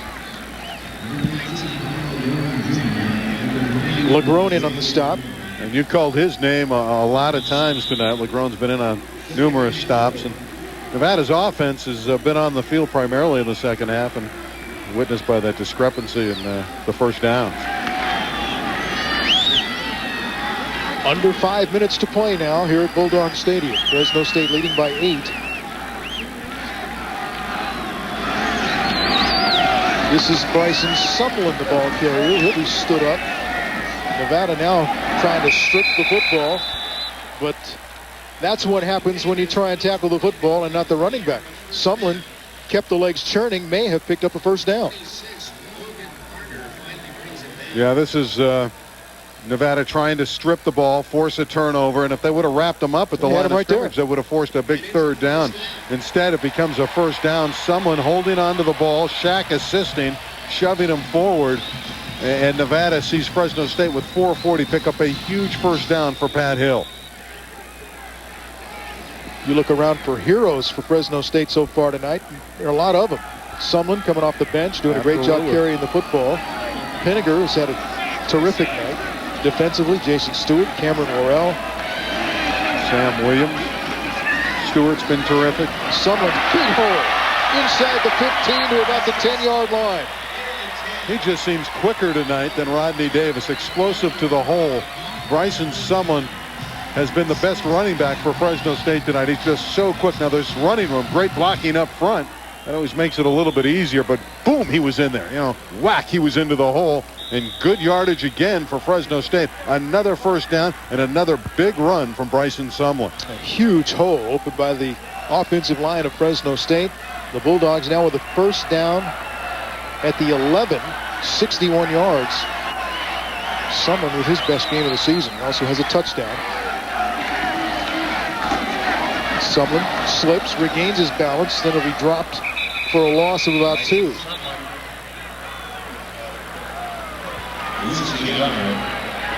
That time the hole was not there. The Bulldogs have had a very effective drive. They've run that clock down to 3.5 minutes. Some critical 3rd down conversions. Duncan Reed comes into prominence. And it's going to get tough for Nevada. Now, obviously, if the Bulldogs get a field goal here, they're home free. Any kind of score puts it on ice for Fresno State. You just don't want to turn the ball over at this stage. 5 seconds on the play clock, so they got to get that off in a hurry. I'm not sure if they're going to do it. Now, Pinegar sees it and has to call a timeout.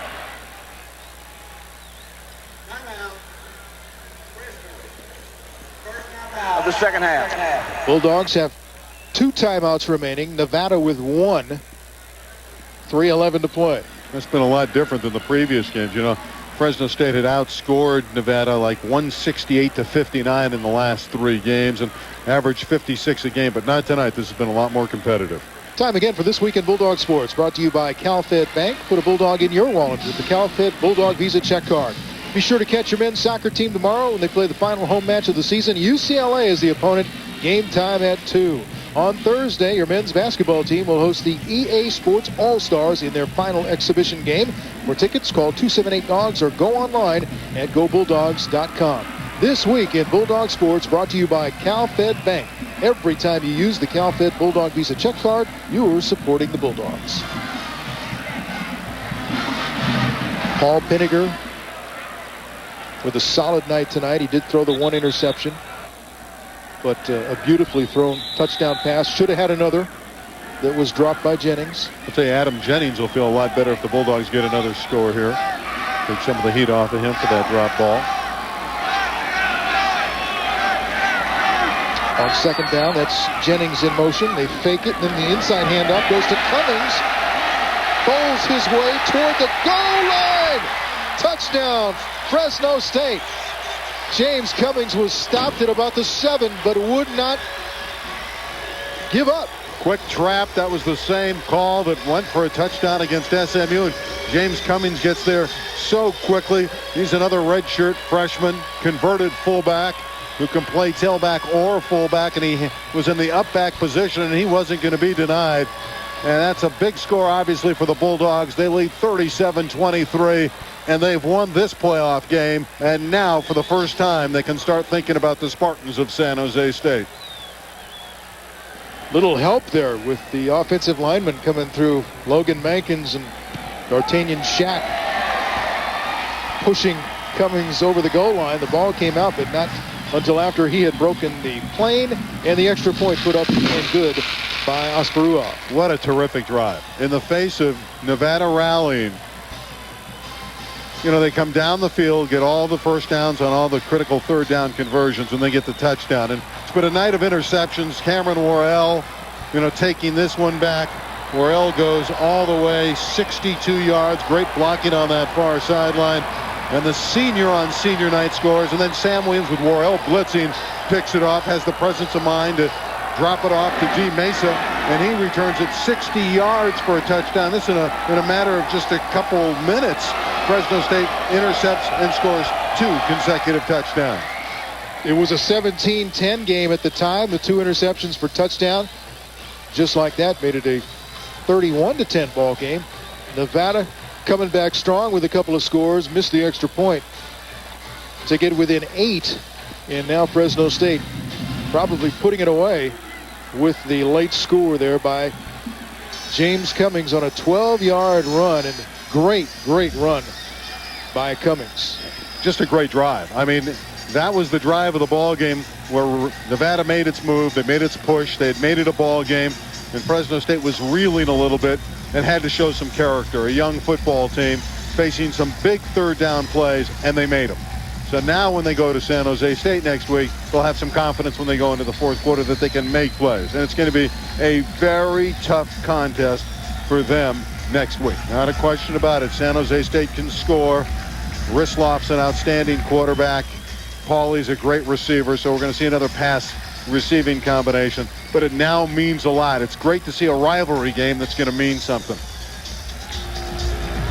Asperua with the kickoff. Sends it to the corner. Hardiman inside the 10. Short of the 25. Little scramble going on after the play. They'll spot it at the 25.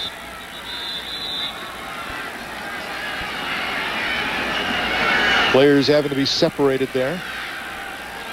This will be 4 straight wins for Fresno State over this Nevada team. And other than that one setback to Hawaii, a pretty good home year for the Bulldogs. Only loss at home was to Hawaii when Timmy Chang rallied the Warriors. The seniors who are playing here tonight for Fresno State will have suffered only 2 losses on this field. Yeah, what is it, 15-2 after their careers? Yeah, 15-2. That's great. Now we'll see Nevada really air it out. Ball is knocked down and nearly intercepted. I don't know if that was Sam Williams who got his hands on it again. Yeah, it was. Sam's had a terrific game, and Sam's, I think got a shot at the next level. At 6'5", he was injured earlier in the year. When he was injured, he was the Bulldogs' leading tackler, and it's taken him a while to get back into the defensive flow. But Sam Williams tonight was the all-star that we all expected. He had an all-star game on his final night at Bulldog Stadium.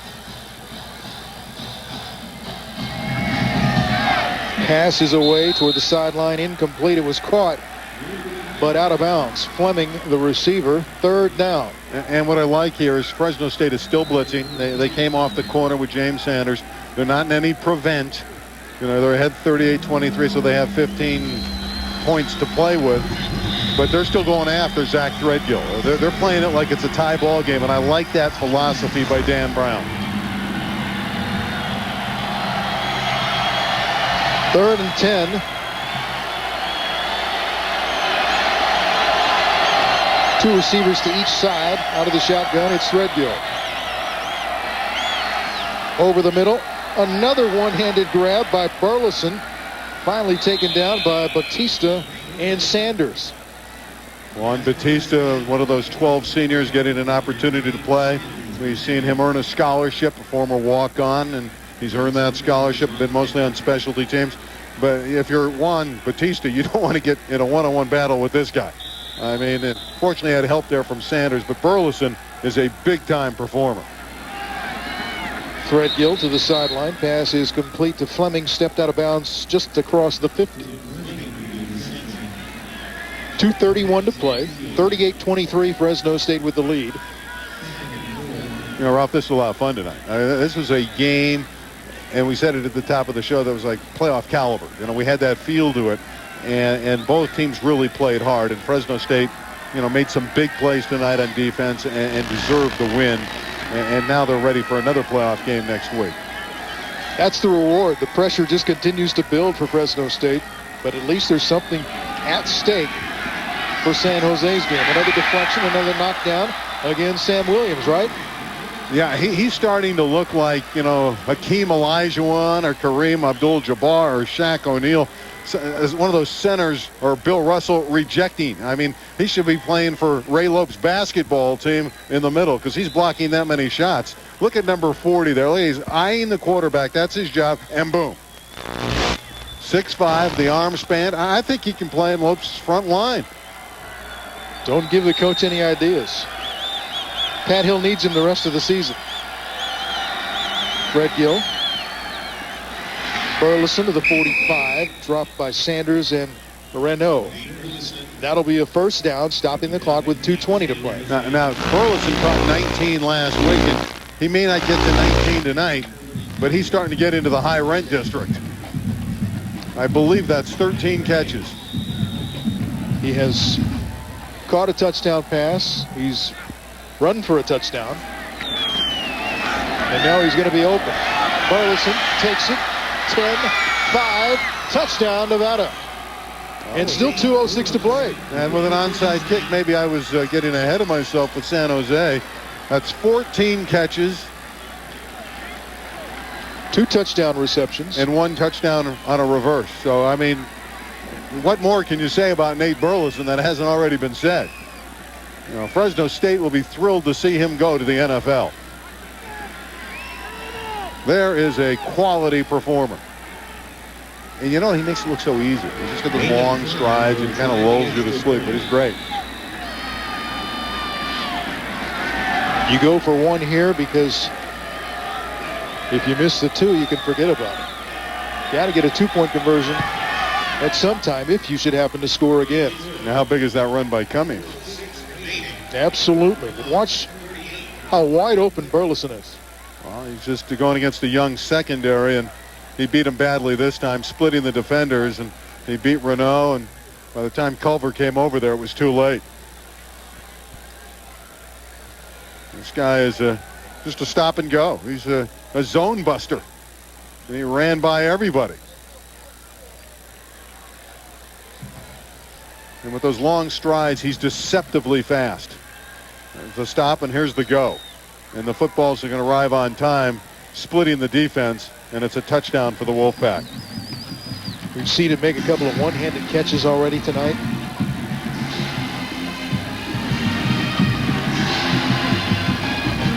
3 touchdowns tonight moves him up to 7th place. Look at those numbers for Burleson. And, you know, it's all, I don't want to say it's an average night at the office because there's nothing average about 206 yards. But he caught 19 last week and was the WAC Offensive Player of the Week, and it's really business as usual. I mean, there's that old adage, you can't stop the great ones, and he's terrific. Burleson is 7th all-time on Nevada's touchdown list. 22 now in his career.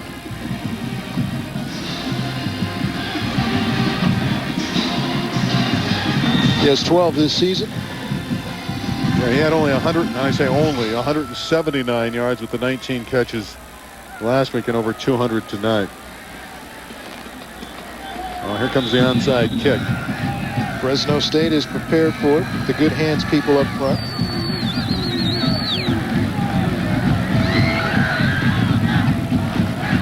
Deflected, goes to Jamison. Like DeAndre Gilbert got a piece of it, then Jamison sealed it with 2:02 to play. There's a little bit of an anxious moment here when the ball deflects off one of the Bulldogs. It was DeAndre Gilbert. It couldn't control it at first, and then Jamison in the right spot. But once it glanced off at Gilbert, it was a live ball and could have gone either way, and it went right to the Bulldogs, which is a welcome sight for the fans that have stayed on to the end. Fresno State has it at the 42-yard line, leading 38-30.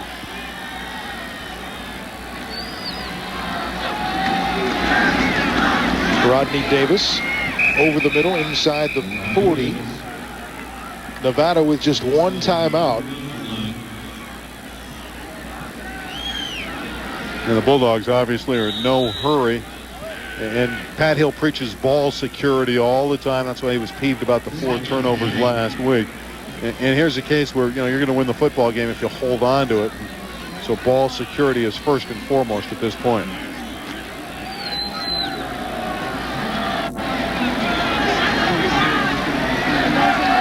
Gilbert in motion. Again, Davis, the ball carrier, stacked up after no gain, and Nevada will take its final timeout.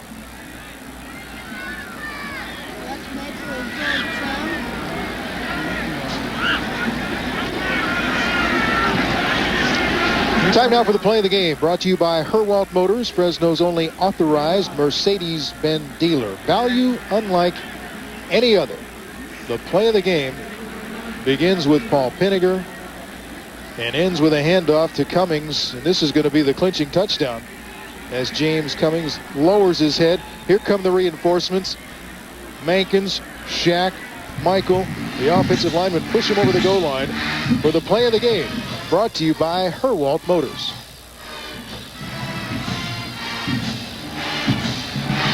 James Cummings, another one of the young players, and the Bulldogs playing with 20 freshmen or redshirt freshmen. So the future is bright, and one of those freshmen is Paul Pinegar, who as a starting signal caller is going to improve to 6-3. You know, in the press releases they're comparing his numbers as a first-year signal caller to David Carr. And you never like to do that because Carr was really a class act, who's obviously doing his job at Houston. But Paul Pinegar is establishing a little trail for himself, and he's doing real well. And I think that's a real bright spot. And with Grady behind him, the quarterback position is sitting pretty good for years to come. 1:17 to play. Pinegar may not be David Carr, but he's not bad. Nope, and this isn't his night anyway. This is a night for the seniors, and really, you know, a couple weeks ago, Pat Hill asked his seniors to step up, and tonight was as big a step up as I've seen. The seniors took control of this football game. Davis lowers his head, fights forward, and will have the first down and put it on ice. Well, he was one step away from busting that.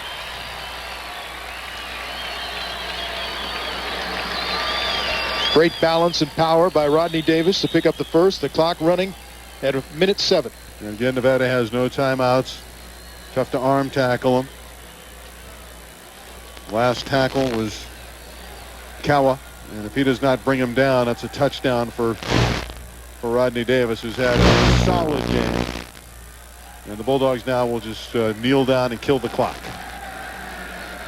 Davis knew he had to get just that little extra oomph to pick up the first down. It would clinch it. And Fresno State may have to run one more play.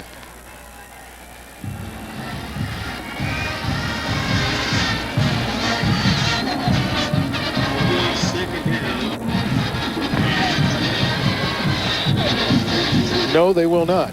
They take their time spotting the ball, so Fresno State doesn't have to run another play. And that'll be it. Pat Hill going across the field to chat a little bit with Chris Tormey about tonight's game. It did turn out to be a four-quarter game after all.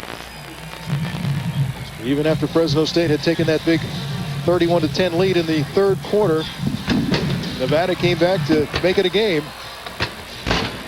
But the Bulldogs improved to 6-5 overall, setting up a very good game next Saturday at San Jose. We'll be back with more from Bulldog Stadium after this. Sports 1340, 1400. And thank you.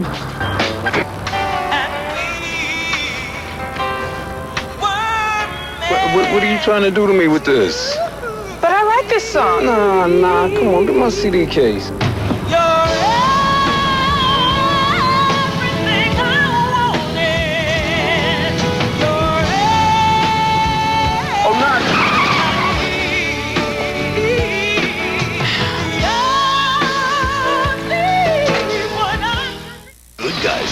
My taste in men has matured. Bad guys fear her. I want answers and I want them now. Everyone else better get out of her way. Some people just don't get it. Now she's made the French connection. Someone definitely doesn't want us here. But will she savor sweet success? I think I know where Father Louis hid everything. Get rid of them and destroy the documents. Or face a crushing defeat? Time to find another way out of here. Tia Guerrero, next Relic Hunter. Tonight at 8 on K-Free, WB59. On the WB's Big Sunday, after Gilmore Girls Beginnings, it's an all-new charm. Someone special returns. Great. Daddy Dearest, an all-new charm. Then... I'm guessing this isn't a good song. He's coming now. It's not like the world's gonna end right this second. Ring of Fire, an all-new angel after an all-new charmed.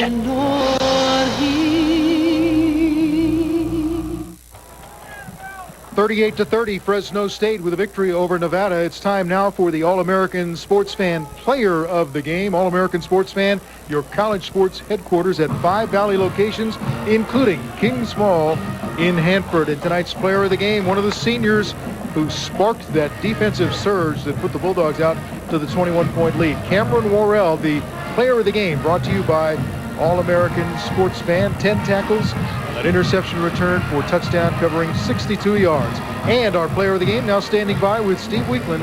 Let's join them. And guys, on senior night, Cameron Worrell, big performance, the pride of Chowchilla. Yeah. Had a big interception return for a touchdown. That had to be a thrill for you in your last home game. Yeah, I couldn't imagine going out on a higher note than this. You know, winning, the second round of the playoffs, as we call it, having an interception, returned for a touchdown. This is the most awesome feeling I've had so far. Defense had a big night tonight, a lot of big plays. Talk about how you're coming together as we're heading down the home stretch.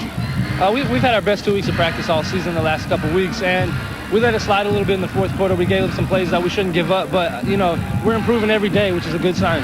All right, congratulations, Cameron. Way to go on senior night. Thanks. We've got Coach Pat Hill right here. Coach, have to be happy for your seniors on tonight. Well, it was a great win for us. We played against a team that's been together for 3 years and had a lot of momentum coming in here, and I'm proud of the way our older players took charge and our younger players are starting to step up. We're getting better. We make things awful hard sometimes, but it was a character win. Our defense made some great plays in the second half. Our offense had the big drive there at the end of the half and at the end of the fourth quarter, and then defense got one on us, and then we recovered an onside kick. There were so many big plays and then some plays where we missed opportunities, but it's a win. And next week we play in San Jose for our 4th straight bowl game. And I want to thank our fans, 5-1 in the stadium. This group of seniors is 22-2, I think, in this stadium. And our fans were great tonight. I had a great talk with the president and the athletic director. I know we're going onward with expansion and some of those things. We're going to need our fans to back us up on that, because we're going to take this thing to another level, and hopefully this team next week can go to San Jose and get another win. You know, that's what it's all about. You know, finish the season strong. We've had some tough Septembers. This was a tough September, but they're coming on now in November. And like Jim Sweeney always used to say, the games you remember are the games of November. And tonight was a good win for us. Any win's a good win right now. This team is, you know, when you win, that's character building. There's a lot of young men around here that are going to be around for a long time. You mentioned Novembers, and you've had great success in the month of November. Obviously, you're hoping that's going to continue. What's been the key to that success? Well, I think the big key is that the players have belief in the program. A lot of teams, you know, we always are battling to get to 500, except for last year. You know, our early season schedule has always caused us to, you know, be struggling and trying to get to 500. And November's always been a good month for us, and I think that's a good sign. Our kids believe in what they're doing. We get a little bit better all the time. Our kids never go in the tank. They keep battling. They fight hard all the way through, and I think that's a sign of a program that's strong from the top to the bottom, and good support, and especially kids believe in what they're doing, and I think that's a great tribute. Because there's a lot of teams as you look around the country that start to fold in November, and this team has always come on strong in November. Now, if we can start tying in some big wins in September like last year, that's what happens. You know, because 18 of our 30 losses here have been to top 25 teams on the road, so those are the games we play in September. The ones you remember, though, as far as getting to bowl games, are the ones in November.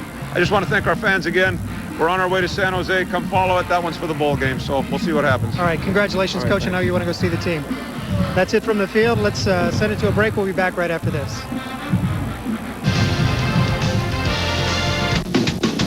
All right, guess what's in each hand? You get the soda. In this hand, you have... That Lothario over there has wormed his way into my daughter's heart and mouth, and for that, he must die. That's it. Let's go.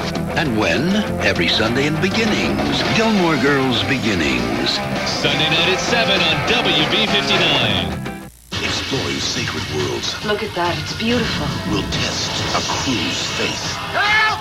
Somebody! Reversing an unholy act. She's been punished by the spirits. Will test a captain's soul. I have a friend who's depending on me. I have to go through the ritual. Now is a rite of passage their greatest hope. She's been poisoned with some unknown toxin. Or their final sacrifice on the next Star Trek Voyager. Monday afternoon at 5 on WB59. On the WB Monday night, it's the moment that will break Lucy's heart. But when the person she has always turned to Get out there and start living again. turns away, I can't help you. it leaves a family in crisis. This is not working anymore. An all-new Seventh Heaven. Monday night at 8 on WB59. On New Tuesday, a stranger steals the girl of Clark's dreams. I think you were jealous. But two-timing is twice as dangerous. I want you to be careful. Now both may be lost forever. How about a double date?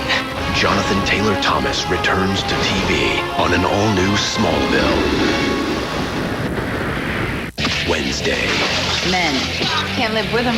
Might as well beat the crap out of them. She's found someone that plays by her rules. What the hell? An ally from Batman's past. Meet Darkstrike. What's this guy got? What's he got where? Powers. The closer she gets to him, the closer she gets to evil. You don't have to worry about Darkstrike. Who comes up with these names? An all-new Birds of Prey. Wednesday night at 9 on WB59. Back at Bulldog Stadium, 38-30, Fresno State wrapping up a great victory tonight to keep alive the Bulldogs' hopes for that big game next week, and now it's going to become a reality. San Jose State, Fresno State talking, Pat Hill said, you know, the games in November are so important, and the streak that we have has 8 wins in a row now for Fresno State in the month of November. By the way, happy birthday. Well, thank you. I didn't wish you a happy birthday. I don't know how old you are. Just what your birthday. I see all these birthday cards around you. Well, happy birthday. Yeah, let's take a look at some of the highlights, though, or the stats from Enterprise Rent-A-Car. I had to get that in at some point. You know, again, one of my keys, it was who's going to win the rushing battle, and the Bulldogs won that. Threadgill ends up throwing for 363 yards. The turnovers were critical because they were 2 turnovers directly accounting for touchdowns for Fresno State. So the rushing category and those turnovers, the big plays, the difference in the ball game, and the seniors really stepping up, the likes of Cameron Worrell, Sam Williams, Jason Stewart, Nick Burley. I can go on and on. The guys up front, they were terrific. Once again, the stats brought to you by Enterprise Rent-A-Car. Call Enterprise and we'll pick you up. Phone 1-800 rent a car. And that leads us right into the next big game, the next playoff game, as Pat Hill would say. The Dogs are back on K-Free WB 59 next Saturday afternoon at 2, traveling to the home of their oldest rival. More heated than ever with a bowl game on the line as they take on the San Jose State Spartans. The Dogs and Spartans will be meeting for the 67th time, game time, 2 p.m. on K-Free WB 59. Randy's going to be there. I'm going to be there. Spartans are going to be there, and the Bulldogs are going to be there. You can count on that. Yeah, and the winner gets a trip to the San Jose Valley Classic. Yeah, you won't have to go far, and the Bulldogs will still have another game to play. Fresno State will be looking for one more big win coming up next Saturday at San Jose. We'll see you then. For now, Ralph Wood for Randy Rosenblum saying so long from Bulldog Stadium, where Fresno State knocks off Nevada 38-30. Yeah. Fresno State football was brought to you by Bud Light. For the taste that won't fill you up and never let you down, make it a Bud Light. And by Jeep, only at your Northern California Jeep dealers. Boom, boom, boom, boom. Bang, bang, bang, bang. I love the way you walk, and I love the way you talk. You walk that walk, and you talk that talk. The Dogs are back on the air next Saturday at 2 when they battle it out with the San Jose State Spartans. See it all here on K-Free WB 59. I'm a food truck man, that's all I drive. I ain't got no boundaries, I don't compromise. Save on Ford SUVs during